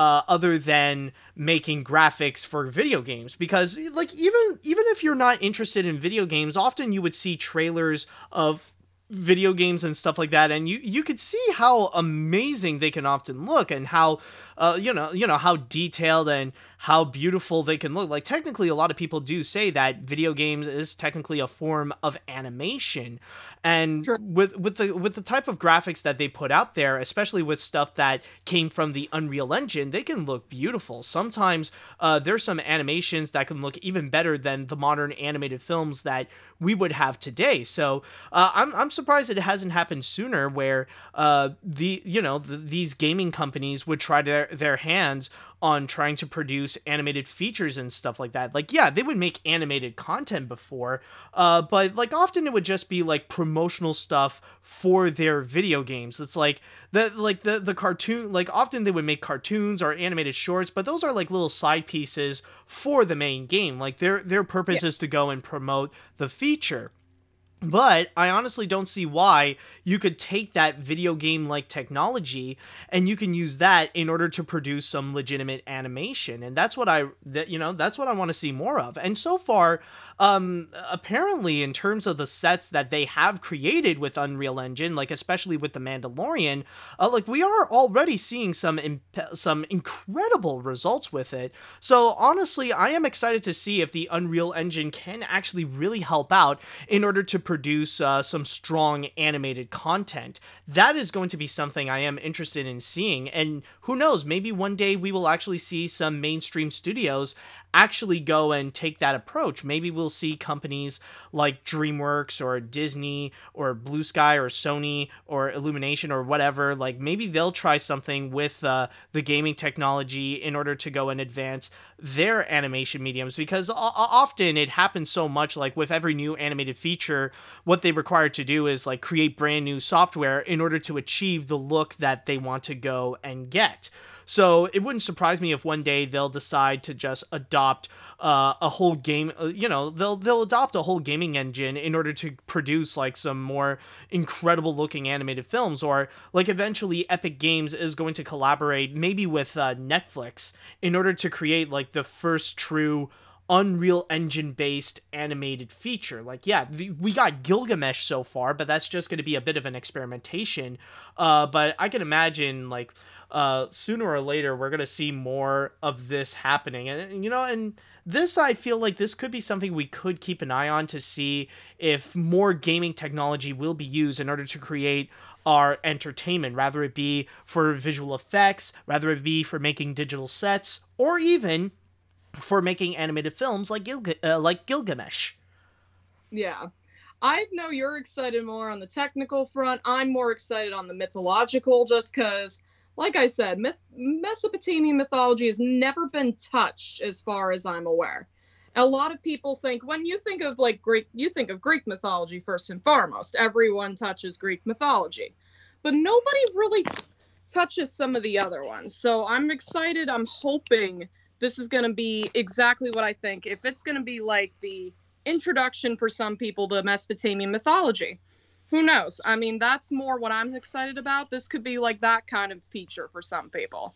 Whether it's probably not going to be 100% accurate, but you're kind of expecting that going into an animated feature about Mesopotamian mythology. Yeah, I'm thinking honestly, like what we're getting here, it's going to be like with the Gilgamesh movie. I'm seeing a bit of a combination of like maybe the Prince of Egypt with Hercules, where we're going to get, where we are going to get like that story of brotherhood, but at the same time, we're also going to see like a bunch of mythical creatures or giant mythical monsters fighting against Gilgamesh and Enkidu. Yeah, that's pretty much how it goes. The original myth is very complicated, and I only touched just the first kind of basic part of it. The rest is so complicated. There's actually YouTube videos all over on the subject. I would highly recommend, if you are interested in learning about the myth I told you, I would recommend going to Crash Course and typing in Gilgamesh. They actually did a really good job explaining the whole myth to you. So if anybody is interested, please go check them out. They have really good information on that. Yeah, but then again, since you did say that like you barely even touched upon the whole subject of Gilgamesh, is it something that would require 6 nights and 7 days in order to really truly know about Gilgamesh? No. Just 20 minutes. Wow, that's disappointingly quick. You know, that it's not my fault there was like sexual themes in this, so that it's mythology. Of course there would be. Exactly. That you're expecting that from mythology. It does not matter what mythology it is, whether it's Greek, Egyptian, whatever. There's always going to be something, and that's just what makes it fun. I'm like, Okay, that was the most. I love some of the descriptions, like 6 days and 6 nights and 7 days. What? 2/3 of a man. Okay, you are 2/3 of a man. I'm so thrilled to know that. Wait, what's the other third? I don't know. Is it clay and water? I have no idea. That's how they describe it in the original epic too. It makes no frickin' sense, but you know what? It was recorded like thousands of years ago. So really, are we gonna try to decipher it now? Well, I mean, it is mythology. You got to make it sound. It is mythology. You got to make it sound a little bit more fun. You got to make it sound a little bit more epic than just like Endeku had a week of fun. Yeah, that's true. That is true. All right, so with that said, I think it's time that we could go and jump onto the chat wall. And I would like to ask, what do you think about the news with Epic Games jumping into animation with Gilgamesh? Are you excited to go and see Gilgamesh, the Gilgamesh movie? Are you interested to see more what the Unreal Engine could do, especially outside of video games? Let me know what you think on this one. Let's see now. I do think that it is interesting that not only we will see an animated movie based on possibly the earliest work of literature that we know of, but also that Epic Games will help them out by funding them and giving the animators access to their Unreal Engine. We might not know much about it, but I am curious to this so far. Though so far, all I know about Gilgamesh is from the Final Fantasy games and the Fate anime franchise, but I can probably guess that some of it is just bull. Yeah, most likely. Yeah. Like then again, the Japanese are not often not often known for their accuracy to the source material sometimes. Yeah, it's a give or take. It's just like us. It's just like us doing, yeah, like Prince of Egypt's really accurate, but Hercules is dead not. So yeah, it doesn't. Even us Americans don't make 100% accurate material either. Oh, so I'm not going to go after Japan. No, you guys are the most guilty of that. Are you kidding? I'm just an American who watches cinema. I don't know what to tell you there. I'm just saying. Anyways, here's a little trivia for you guys. Valve, the developers who made Half-Life and Team Fortress 2, has been talking about making movies with the Valve Source Engine, which is why they made a bunch of Team Fortress 2 trailers. Also, I don't know of the Gilgamesh myth, but I do know that the name is used a lot in the Final Fantasy games, so where he's more of a joke. Yeah, I am aware that Valve also got their Source Engine, and they made that available to the public so that they could make their little animated shorts and stuff like that. But we haven't fully seen Valve's we haven't seen their Source Engine actually be used as a legitimate. Well, we haven't seen it actually be used as a legitimate engine for animation. Like, yes, we do have those Team Fortress 2 trailers, but those ones, again, those are just to go and promote the video games. Like, we haven't seen anything that they would legitimately use in order to actually go and create some legitimate content not related to anything animation. To say that we got a source engine here that we are able to use not just for video games, but to go and create other forms of content on media. So that's just a little my piece there. Let's see. Gilgamesh looks like it'll be decent. I'm not that familiar with the source material, but from the description and the clip I saw, it looks like it'll be worth a watch. And with Epic Games helping out with the Unreal Engine, I expect the visuals to look great. My only question is the movie going to be released in theaters, DVD and digital, or streaming services?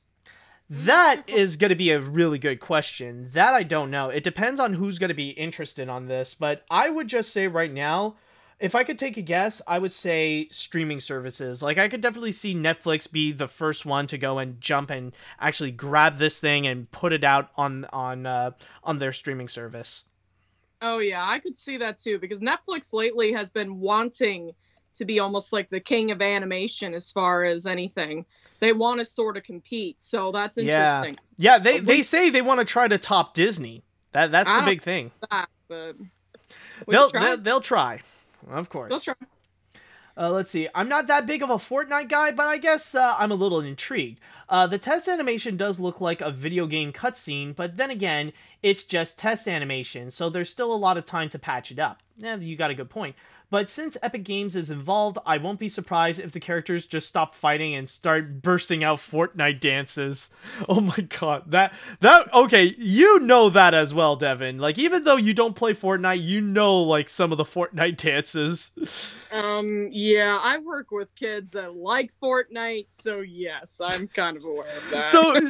So do you think it would be accurate if you see Gilgamesh and Endeku, like, stop fighting, they work together, and then at the end of their battle, they'll just be like, boom, it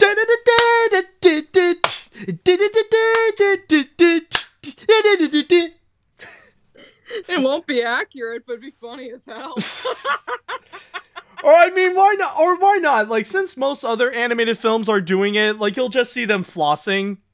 You'll just see like Endeku, like, just like instead of 6 nights and 7 days with a prostitute, it's 6 nights and 7 days of just flossing. You know, that's actually more worse of a visual. I'm sorry. I'm just gonna be like, what's happening? Like, what drugs did I take to watch this? It's Fortnite, I tell ya.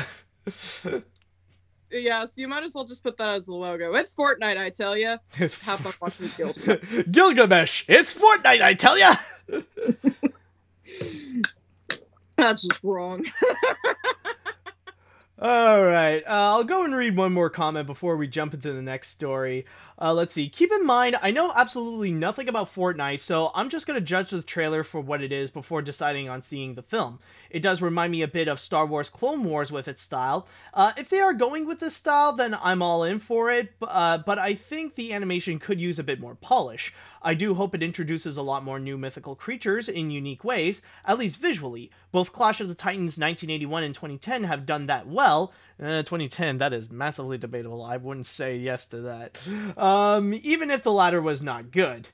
But yeah, like, honestly, I think that's going to be the whole point with the Unreal Engine, is that it's going to really help polish that animation. And I mean, the style is not that bad. Like, I get what the look that they're going for, and it looks pretty solid, don't you think? I like the idea of it. Yeah, it does kind of remind me of Star Wars as well. Even when I watched it, so I could see it working. I guess the only thing I am going to be waiting on is to see if they do polish a lot more of the work of the animation. That's really all they need to do. They just need to polish it up some more, and it'll be great. That's why I'm hoping that if they really put the extra work into doing that, and it should be fine. I mean, and it's cool that the trailer was in Spanish. So I heard, didn't the article say they were going to do both Spanish and English subtitles? Oh, yes, they will. They're going to do they'll do 2 versions, one in Spanish and one in English. I would watch both anyway, because it sounds awesome. All right. That sounds good. All right, so with that said, let's go and jump onto the next story that we have here. And Devon, I am so glad that you have come on board for this, because this has so far been a little bit of a tradition in AniMat's Crazy Cartoon Cast, where we would go and cover these stories from time to time. They often happen, but you know what? We're still in a pandemic, so why the fridge not? Let's go and have the tradition continue. So folks, welcome back to another fun-filled round of movie delays. Yes, more movie delays are coming our way. And the first big one to go and do so this week actually came from one of the most anticipated movies of the year, No Time to Die, also known as the 25th James Bond film. It was supposed to be coming out on April 2nd, but then MGM decided that they're going to go and delay it to October 8th. And because of that, we actually did see a couple more studios deciding to go and delay a few of their features. One of these is actually from Sony Pictures, and probably the biggest studio to go and really make their delays, because a lot of the movies that they pushed back are some of their most anticipated ones, in fact. Just to read a little bit, to look into what Sony has delayed. The first one that they decided to go and push back is their big budgeted production of Cinderella, which was supposed to be coming out in a few weeks on February 5th, but because no promotion has ever happened to that whatsoever, nor do we even get our first look into that movie, they decided to go and delay that from February 5th to July 16th. But that date was originally reserved for their film adaptation of Uncharted, which that one had to ultimately be pushed heavily back to February 11th, 2022.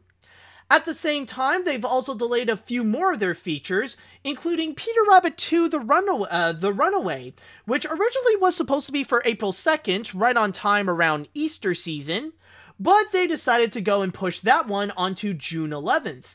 And also at the same time, we got their Ghostbusters movie, Ghostbusters Afterlife, which was supposed to be coming out, I believe, in the summer that they originally scheduled it. But ultimately, they decided to go and push that one again to November 11th. But the biggest movie and the top priority that they had to go and delay was actually Morbius, the next Spider-Man spin-off film, because that one was supposed to be released in early October. But now that James Bond has that release date, Sony has to push it back so that Morbius doesn't get overshadowed by James Bond, which is why they decided to delay that film to January 21st, 2022. Meanwhile, another company decided to step in and make a few delays of their own. Specifically, it's Disney, or more so, regarding their titles for 20th Century and also for Searchlight, more of the Fox side of Disney that they decided to go and do some delays. The big one that they have delayed is actually regarding The King's Man, which is a prequel to the Kingsman movies, in which it was supposed to be released for March 12th, but instead, now it's only going to be released on August 20th. But at the same time, they have also revealed that they have made a few more delays onto movies, and even one that's completely out of the schedule. One of them is Ron's Gone Wrong, an upcoming animated feature that was supposed to be released at the end of April. Now it's actually going to be released on October 22nd. Meanwhile, the Bob's Burgers movie that was supposed to be out on April 9th now does not have a release date whatsoever. They just decided to take it out of the release calendar altogether. At the same time, in terms of the Searchlight titles, they have given a bunch of new release dates for some of their movies, including The Night House that's coming out on July 16th, The Eyes of Tammy Rae on September 24th, Antlers on October 29th for a limited release, and the upcoming Guillermo del Toro drama Nightmare Alley on December 3rd, again for a limited release. So it isn't as big as some of the previous delays that we've had before, but still a pretty significant amount of delays that we do have. So, Devon, do you have any personal opinions on this? Do you have any takes on this? Honestly, no, only just because, I mean, I'm gonna say this, like, this pandemic really has messed everything up as far as, like, movie theaters, release dates of films, and all that jazz. I mean, it really sucks, I'm not gonna deny that, and it's been very hard on a lot of people, not just, like, me, not just you, it's everybody. Everybody's dealing with this in their own way, and so I mean, I feel bad, like, some of these movies are getting very much later release dates, but what can we do? We can't do anything about it. We're just going to have to hope for the best, and maybe either A, they stick to the new release date that they have chosen, or B, hopefully this pandemic gets better. But we only have time to tell on that, so that's basically all I got for that. Yeah. You know, for me, what I find, because I've been following, like, these kinds of news for a while, and like I said before, I've been covering, like, several of these throughout 2020, and what I find to be very interesting about this batch of delays is not regarding which movies have been delayed, but the ones that did not. And that really tells us the big difference between, the delays of 2020 and the delays of right now.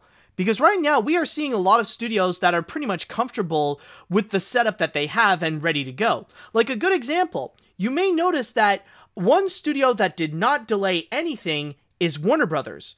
That's because they're pretty much all set with their plan that they have. Still very controversial, but they still have their plan of simultaneously releasing their movies both in theaters and on HBO Max. So at least they don't have to fully worry about their movies being out on the big screen or anything like that. In fact, there was even a recent report that one of their movies, Kong vs. Godzilla, actually got pushed earlier, where it was supposed to be out in May, but now it's going to be coming out in March. And then another one is actually regarding Disney. Now, I did cover that, yes, the 20th century movies are going to be delayed, but then you got, like, the main, like, their big movies, a part of their, like, big brands, stuff like Disney Animation, Pixar, Marvel, Star Wars, and stuff like that. They so far have yet to be touched. Like, Black Widow did not move its release date whatsoever. And we know that Disney so far, it looks like they could be doing the same strategy as Warner Brothers, because that's so far what they are going to do with Raya and the Last Dragon, where that's going to be out both in theaters and also on Disney Plus with a premium fee. And even Universal, that's also another one that did not get a... that's another one that they didn't do any delays or anything like that.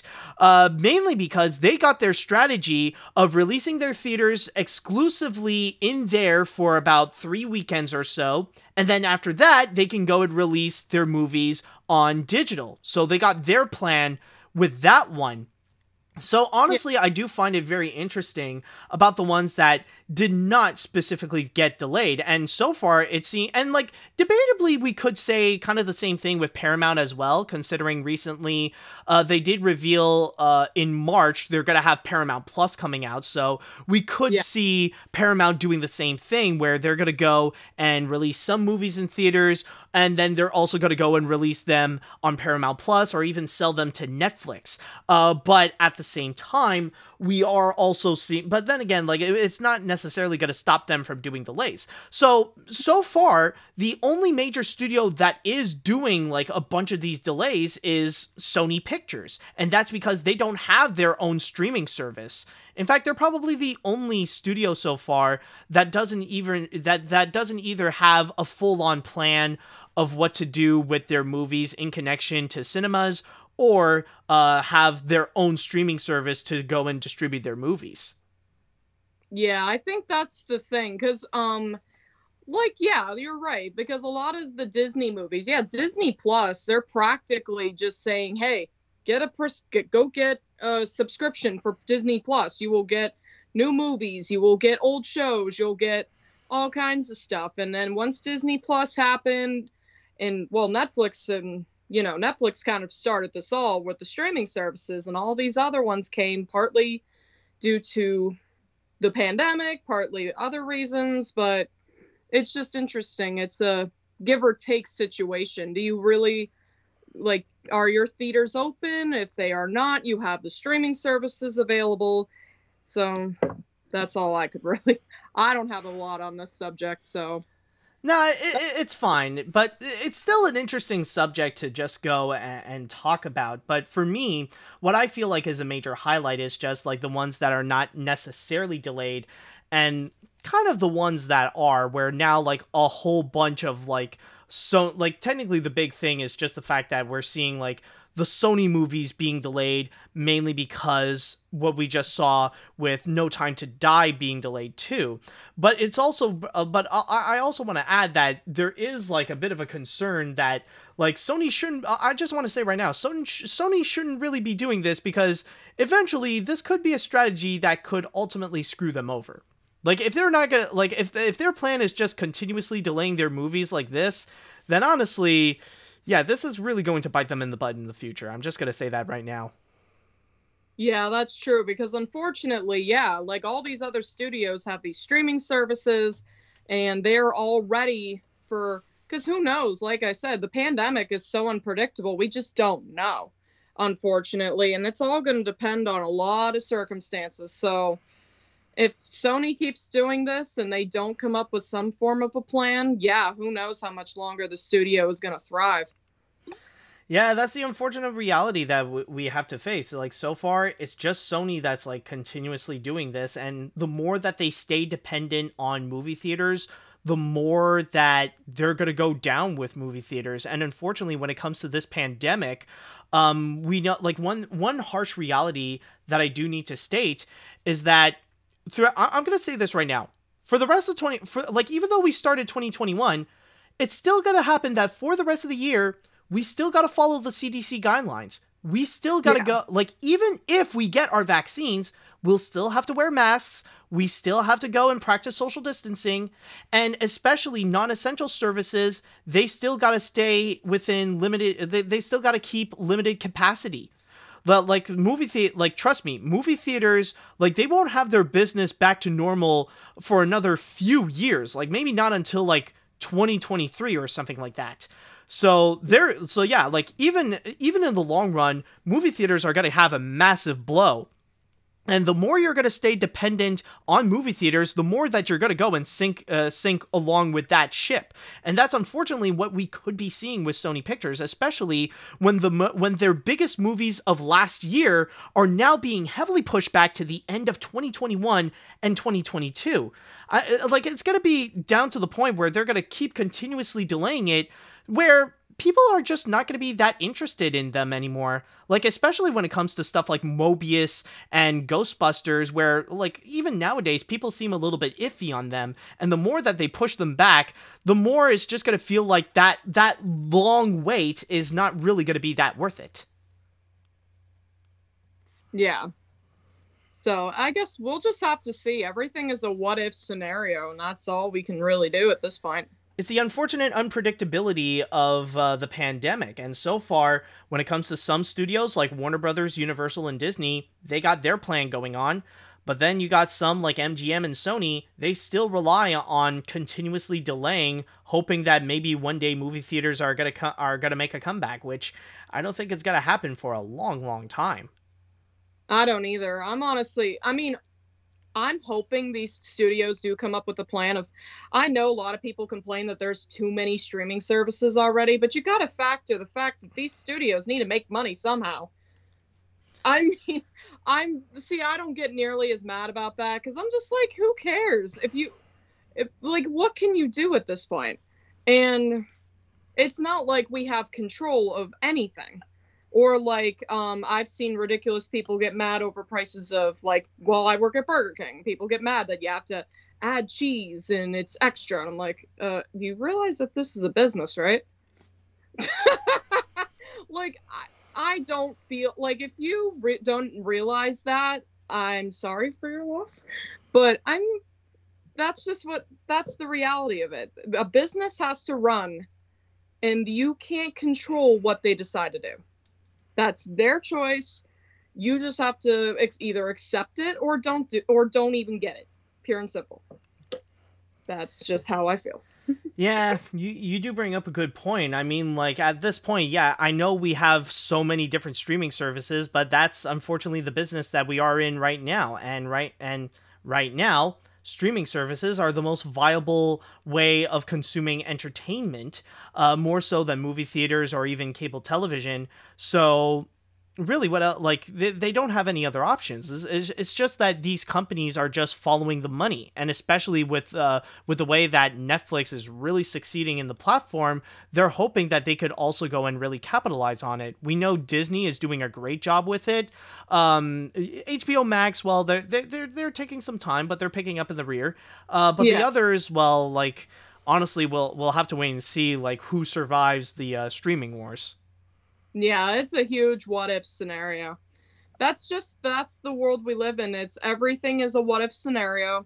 It's like I said, you either have to accept it or don't get it. Whatever. What can you do? Yeah, exactly.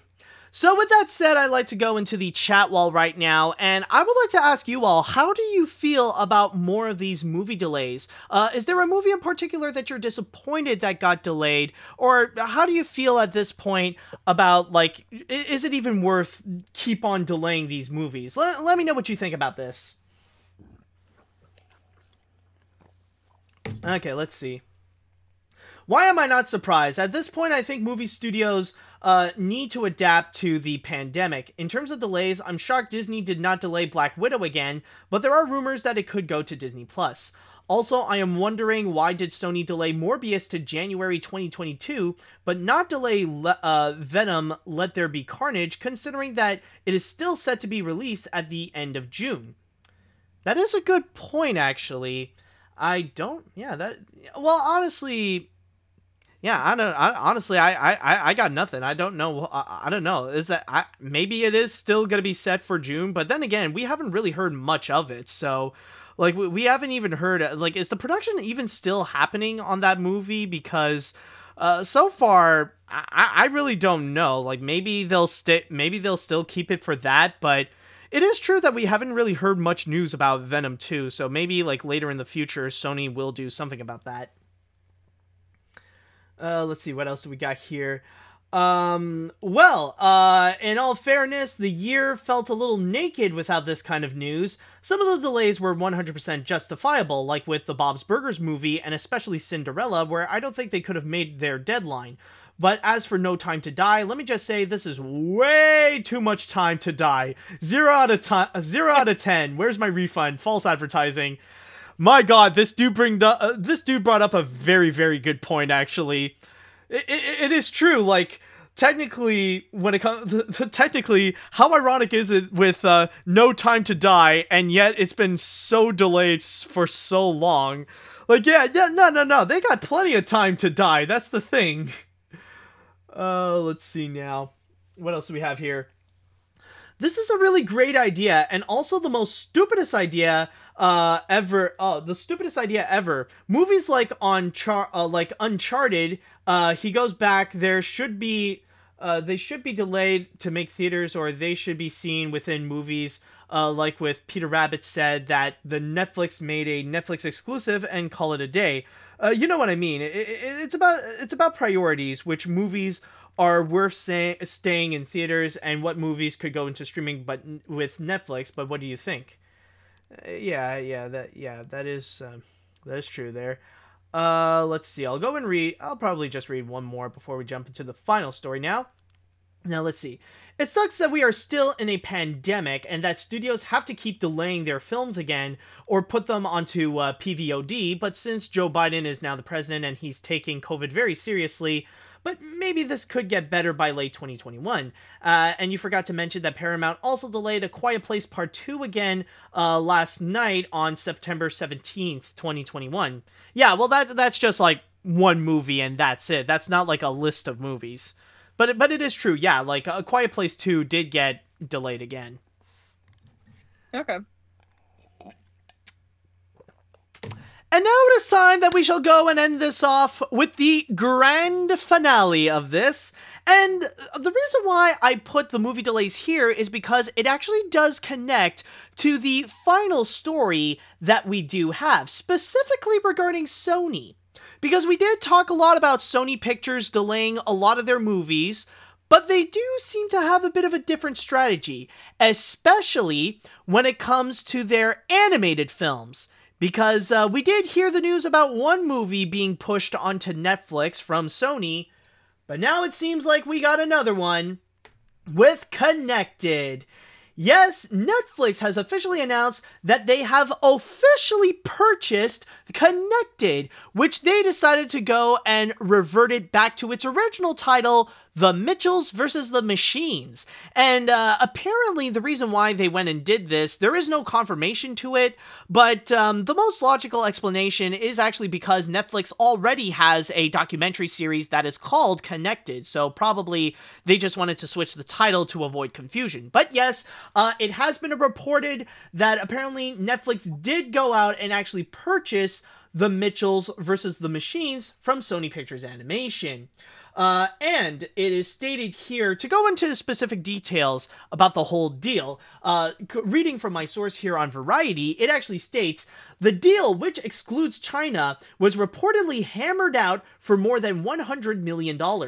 Neither company has confirmed the production budget, but price tags for animated films generally range anywhere from $50 million to $100 million. And so far, we don't have an official release date as of yet, but they did say that it will be arriving on Netflix sometime in 2021. No confirmed release date, but somewhere along that line. And we do have a few quotes that I want to read here. First of which coming from the creator of the movie, who is also the writer and the director, Mike Rianda, as he states, "I'm so thrilled that everyone at Netflix has been totally in sync with us creatively and are just as excited about the movie as we are. Not only because it's an original story with a creative visual style that we're extremely proud of, but also so I can prove to my friends that this 5-year journey wasn't an elaborate delusion on my part." We also got a quote coming from the producers of the feature, Phil Lord and Chris Miller, as they state, "We are overwhelmed by enthusiasm Netflix has expressed for this movie with this acquisition, and grateful to everyone at Sony for making a great picture with us and finding a big way to bring it to audiences. We're really proud of the film we all made together. Plus, we understand our subscription fees are waived in perpetuity as part of this deal. We're not lawyers, but it does sound right to us." And finally, we do have one more little quote coming from the VP of Original Animation on Netflix, Melissa Cobb, as she states, "We want Netflix to be the place where families can come and enjoy stories together. And while we know no two families are the same, we think the Mitchells will immediately endear themselves to yours. It's an honor to work with Phil Lord, Chris Miller, and Mike Rianda to bring this incredibly special film to members around the world." And by the way, one thing that is very interesting to note about this news in particular is that this is not the only Sony Pictures animation film that's going to be directly skipping theaters and head straight to Netflix. As last week, with the major announcement of all the different Netflix projects that are going to be coming out throughout 2021, another Sony Pictures animation film, Wish Dragon, has actually been announced that it will be released exclusively onto Netflix. So, Devon, I am curious to know about your thoughts on this one. Well, I think it's awesome that Netflix is actually caring about Sony's animated products because, like I know in my perspective, I know Sony has made interesting movies, and I love her. I have opinions on a good chunk of them, and I have a good chunk that I find very much guilty pleasures. Sorry, Matt, I really do like Cloudy, so it's guilty pleasure territory. Well, that's guilty pleasure territory. I mean, exactly. you can like it. Exactly. I mean, seriously, you've been friends with me forever, and you've known that forever. So, I mean, I have a lot of friends that actually do like Cloudy anyway, so it's like it doesn't really change a whole lot. Exactly. But as far as I am concerned, I'm curious to see if this movie's going to be good. I didn't know that much about it.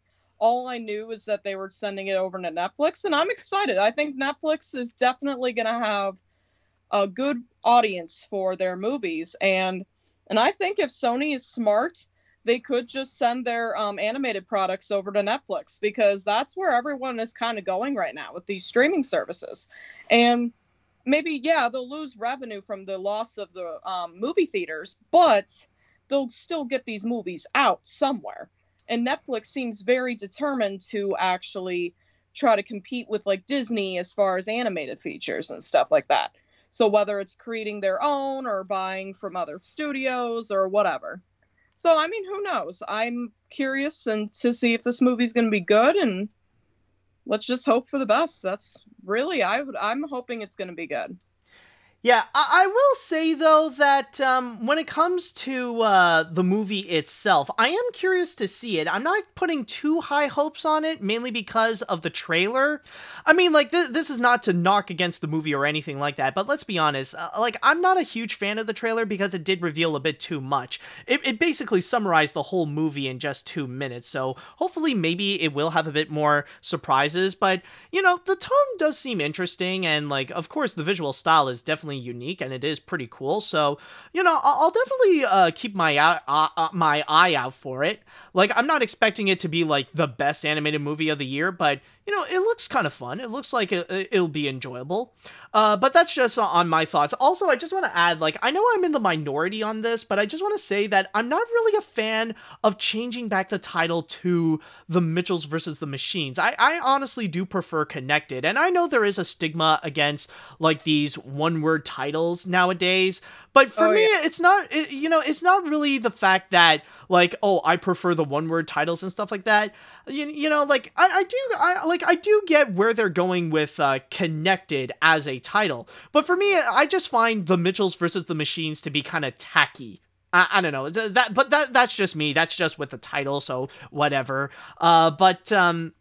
What I find to be very interesting is that, like, despite the fact that we are seeing all these movie delays from Sony Pictures, it seems that with their animated films, or at least with Sony Pictures Animation, they're kind of going into a completely different route, where not only do they want to go to streaming services, but they're pretty much bailing on movie theaters just to go to streaming services. And one thing I am curious about is regarding the opinions of movie theaters, how they feel about this, because they must be, like, massively pissed off that not one Sony animated film, but two of them have decided to just ditch theaters altogether and just head straight to Netflix, especially the fact that they did lose what is often promoted as a Phil Lord and Chris Miller produced movie. So that might be something where movie theaters might not necessarily be happy about with Sony Pictures.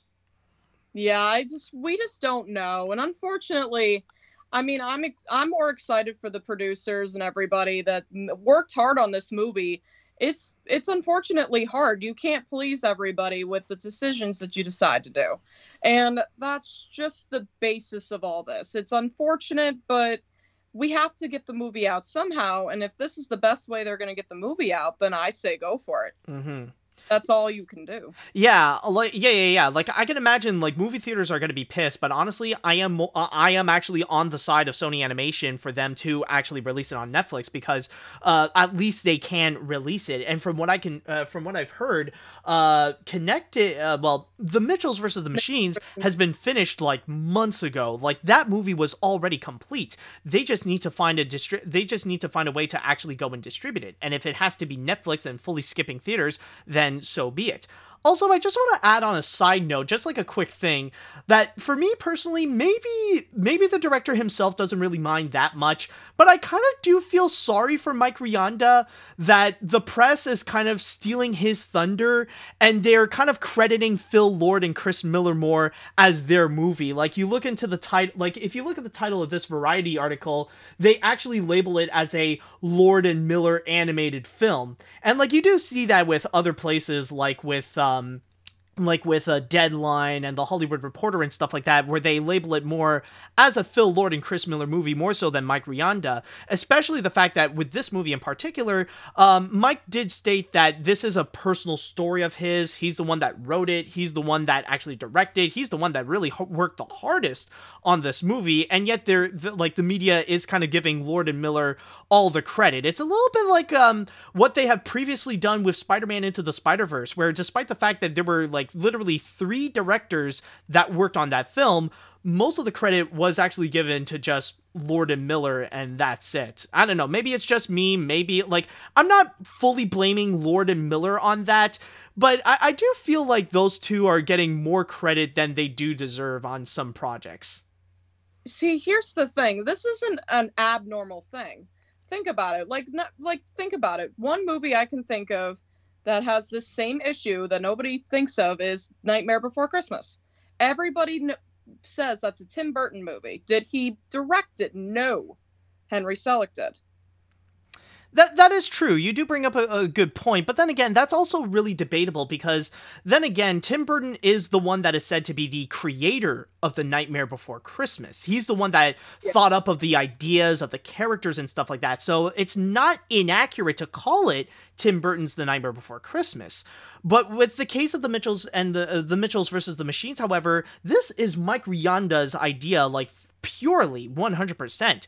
Lord and Miller just decided to jump on board and help them out as producers. I mean, which is great that they did that, but still, it's like their contribution is not as much as, like, Tim Burton's in The Nightmare Before Christmas. Yeah, because unfortunately, there's a lot of times where it's all based on who you get as your producer, who do you get as, or how big is your name in the industry, unfortunately. Like, Phil Lord and Chris Miller, I never get their names right. No, you got it. I did. Oh my god! It's not that hard. It's Phil, Lord, Chris, Miller. That's it. How is that difficult for you? My tongue is very twisted, and so don't start. I always will. Yeah, you're right. What am I doing? As I was saying, they have a bigger name in the industry, and when you think about it, their names are, well, they're like been producers for multiple movies. They've been directed multiple movies, and unfortunately, people just associate them because they're the first big name. Mike Rianda is not really a big name. He's just a director for this movie. I don't know what his other work is. I'm not gonna go there because I don't know it. Mm-hmm. But unfortunately, it's a hierarchy. The more prominent you are, the more people are gonna notice you. But if you are not that popular, unfortunately, you kind of get bit in the dust. Yeah, even if you worked extremely hard on it. Yeah, you are correct. You are right. I mean, like, there's no denying on that, and what you said is pretty much the truth there. It's just, for me, I do feel like there is a bit of, like, that bit of unfairness that Mike Rianda is not getting as much credit as he does deserve, mostly because he's not that big of a name compared to Phil Lord and Chris Miller. Yeah, that's the thing. I agree with you. Is it unfair? Yes, massively unfair. But that's the reality. Nothing in life is always going to be fair. Mm-hmm. Unfortunately. So it's a give or take situation. I mean, I feel bad for this guy too, but I'm hoping if this movie is successful and people actually realize that he directed this, then hopefully he does get more work. That's the catch. I mean, maybe if this movie is successful, maybe this guy will get more roles and eventually he could become as famous as like Phil Lord and Chris Miller. Yeah, hopefully. That's just the give or take. Yeah.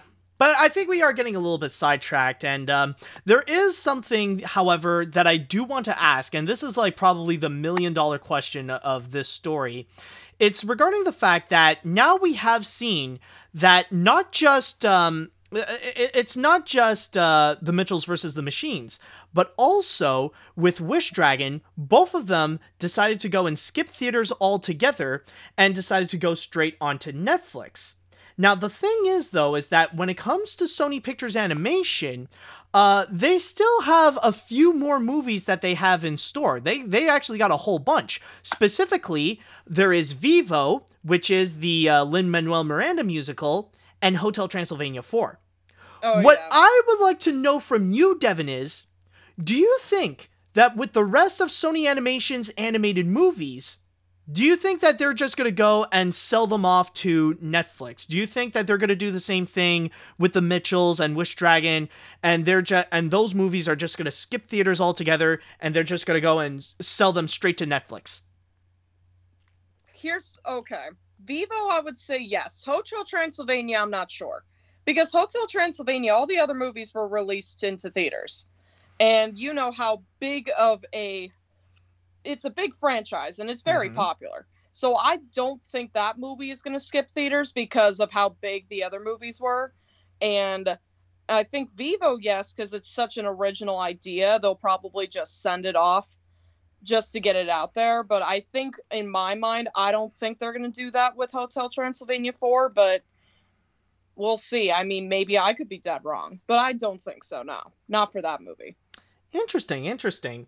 Now, honestly, this is actually a question that I also went and asked on social media. And I did actually get some varying results, where like on Facebook and on YouTube, believe it or not, when I asked that question, some people were like split 50-50, where some people say yes, it would, and some people no, it wouldn't. But then I got this result here, coming from when I asked on YouTube, where more than 2,100 people who voted. And when I asked that question, apparently 69% of them, actually said that, yes, Sony would actually go and sell them all to Netflix, including Vivo and Hotel Transylvania 4. So I do find that interesting that, like, yeah, there's varying results, but for the most part, there's a little bit more people that do say yes. And if I may put in my opinion on this, honestly, I feel like it would be most likely, maybe there is still a chance that they're going to keep them in theaters, but I think there is definitely a strong possibility that Sony Animation is going to go and do the same thing with the rest of their movies, including Hotel Transylvania 4, because right now, this is their only way to go and make money. This is the only way they could find any form of profitability. Maybe they won't make as much in theaters, but nowadays, it's the best way in order to ensure that your movie will be successful. There will actually be that you can actually gain some monetary you can actually gain some revenue nowadays during this pandemic is only by selling their movies to Netflix. And one major reason why I want to, like, there is actually a piece of evidence that I actually do found that this could legitimately be the case. And that is if you go back to the last story and you look at all the movie delays that Sony Pictures has done. Again, this is not about which movies got delayed, but the ones that did not get delayed. And you may notice neither Vivo nor Hotel Transylvania 4 actually got delayed. In fact, you look into Peter Rabbit 2, the new release date is June 11th, which I believe is kind of around the release date of where they want to put Vivo. So there is a chance maybe like we'll hear later on in a few weeks that there are going to be more release dates and stuff like that. But I wouldn't be surprised if at least in the case of Vivo, they would actually go and put that onto Netflix, that they would do the exact same thing. Now, as for Hotel Transylvania 4, I understand that technically it is Sony Animation's biggest moneymaker, and it is the one that is it is for sure to be the most profitable when it would go and hit theaters. But here's an argument of why I think it could actually go onto Netflix, because yes, Hotel Transylvania is very successful in theaters, but it is also very successful on Netflix as well. Like, it does get a lot of attention, it does get a lot of popularity, especially during the Halloween time. So you could probably imagine, the thing is that maybe there is a chance it'll be in theaters, maybe it won't, but I can guarantee you that Netflix will definitely try hard in order to get Hotel Transylvania 4 onto Netflix, and Netflix exclusively. That would be like a major win. That would be like a dream come true for Netflix if they can get Hotel Transylvania 4 exclusively onto Netflix. So it would not surprise me right now if Netflix is arguing on a deal with Sony Animation in order to actually do that, in order to get Hotel Transylvania 4 onto Netflix. So that is going to be my guess, honestly. I'm going to be in the range of most likely. I could be wrong, of course, and those movies could actually get a chance to get to be seen in theaters. But for now, I feel like, honestly, there is a very strong chance for it. Yeah, so, I mean, who knows? You could be right, I could be right. Who knows? We just don't know the answer, and we'll have to see. I don't know, but honestly, I do feel like it is very interesting to see what we are seeing right now is that 2021 is going to be a year where we are going to see some major changes when it comes to Sony Pictures. That the studio is going to, how Sony Pictures will end 2021 will definitely not be the same as how they started in 2021. And we don't know how the results are, we don't know how that result is going to be. And this is especially the case for Sony Pictures Animation. So how things are going to happen, I don't know, but I feel like we could be seeing a major new chapter in the history. This seems to be like an indicator of something. Yeah. Yeah, we'll have to see. I mean, we'll have to see what they decide. I'm more curious as to what they're going to do with Hotel Transylvania 4 than Vivo, to be legit honest. Because I'm like, I mean, if that's what they decide to do and they send all of them to Netflix, or it's more Hotel Transylvania 4, in my mind, would be the more interesting movie to see what they decide to do with it. Oh yeah, well, of course, because it's a major franchise, it's a major franchise movie versus an original movie, so exactly. Of course there's going to be more interest in the franchise film. But we'll see with what's going to be happening, but I don't think this is going to be the last time that we will be discussing about this for sure. No. All right, so with that said, I'd like to go into the chat wall, and I want to ask you all, how do you feel about the Mitchells versus the Machines coming onto Netflix? And do you think we're going to see more Sony animation films become Netflix exclusives? Do you think some will stay in theaters? Do you think Netflix is going to be the new home of Sony animation? Let me know what you think. Let's see now. All right. I was surprised to see Netflix bought The Mitchells vs. the Machines from Sony after recently getting Wish Dragon from the same studio again. As long as I see those films I want to see for a long time, then I'll be happy. Also, I don't think Sony will sell Vivo and Hotel Transylvania 4 to Netflix, since the former is more ambitious while the latter is more of a money-making franchise. So I don't think Sony would go as far as sell those films onto Netflix. I could be wrong, but that's my guess. But there's also another major factor that you gotta keep in mind, people. We are still in a pandemic, and again, throughout 2021, we will still be following those guidelines. So, I'm just saying right now, if Hotel Transylvania 4 does ultimately get released in theaters, there is no way it's going to see the same amount of money that it would gain like they did with the second and the third film.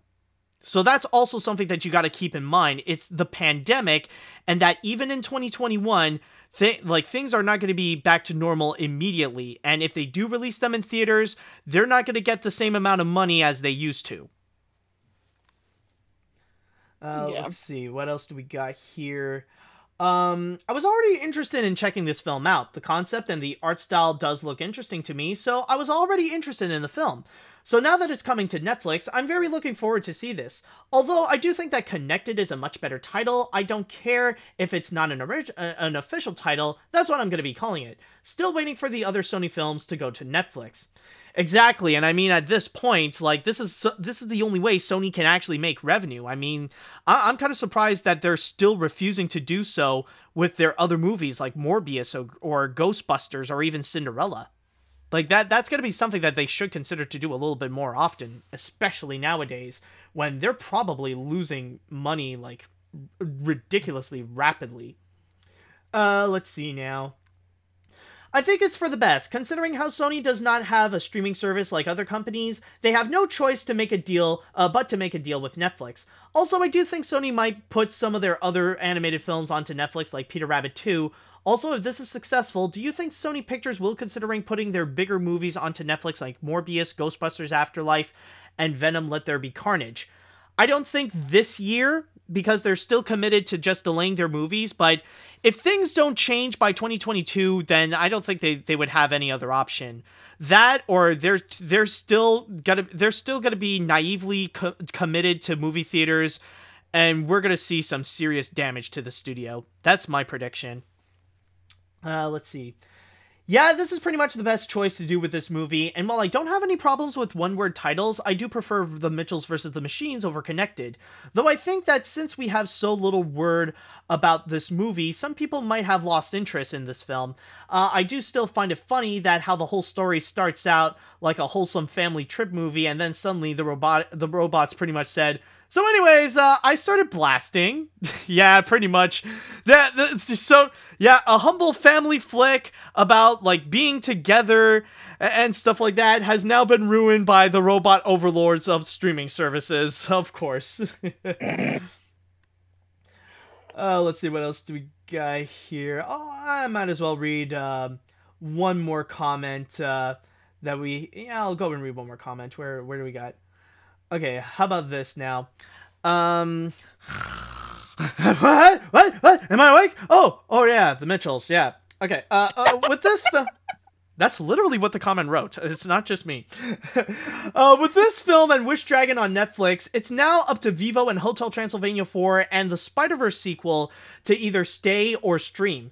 If all 2021 and 2022 films and more future movies end up on streaming services from now, then the Angry Birds Movie 2 will be the last theatrical production of Sony Pictures Animation. That is actually true. What a weird thing to actually think about. Okay. So, actually, there is one more comment. To quote your animation look back Pixar, this is what you call a smart move. It really is, and I hope other movies go to Netflix or make their own Sony, or make Sony mix their own streaming service or something like that. And I rode Splash Mountain too, Matt. Noticing my t-shirt. I rode Splash Mountain. This is going to be like a freaking antique, by the way, considering the new Princess of the Frog layout. All right. True. But with all that said, though, I think it is time that we shall conclude this episode of AniMat's Crazy Cartoon Cast. And let me just say, Devon, thank you so much for joining me on this. This has been such a blast of an episode. It really has been great. Yeah, thank you. I had fun, and I'll just be like, hey, I came back for another episode. I will come back if you want me to, no matter how insane I am. Yeah, don't worry. Yeah, don't worry. If I got another, hey, if I got some great material to, like, if I need help for some great material that I know you can help out, then honestly, go and help me. Then yeah, definitely help me out. I'll go and call you on this one. I'll definitely call.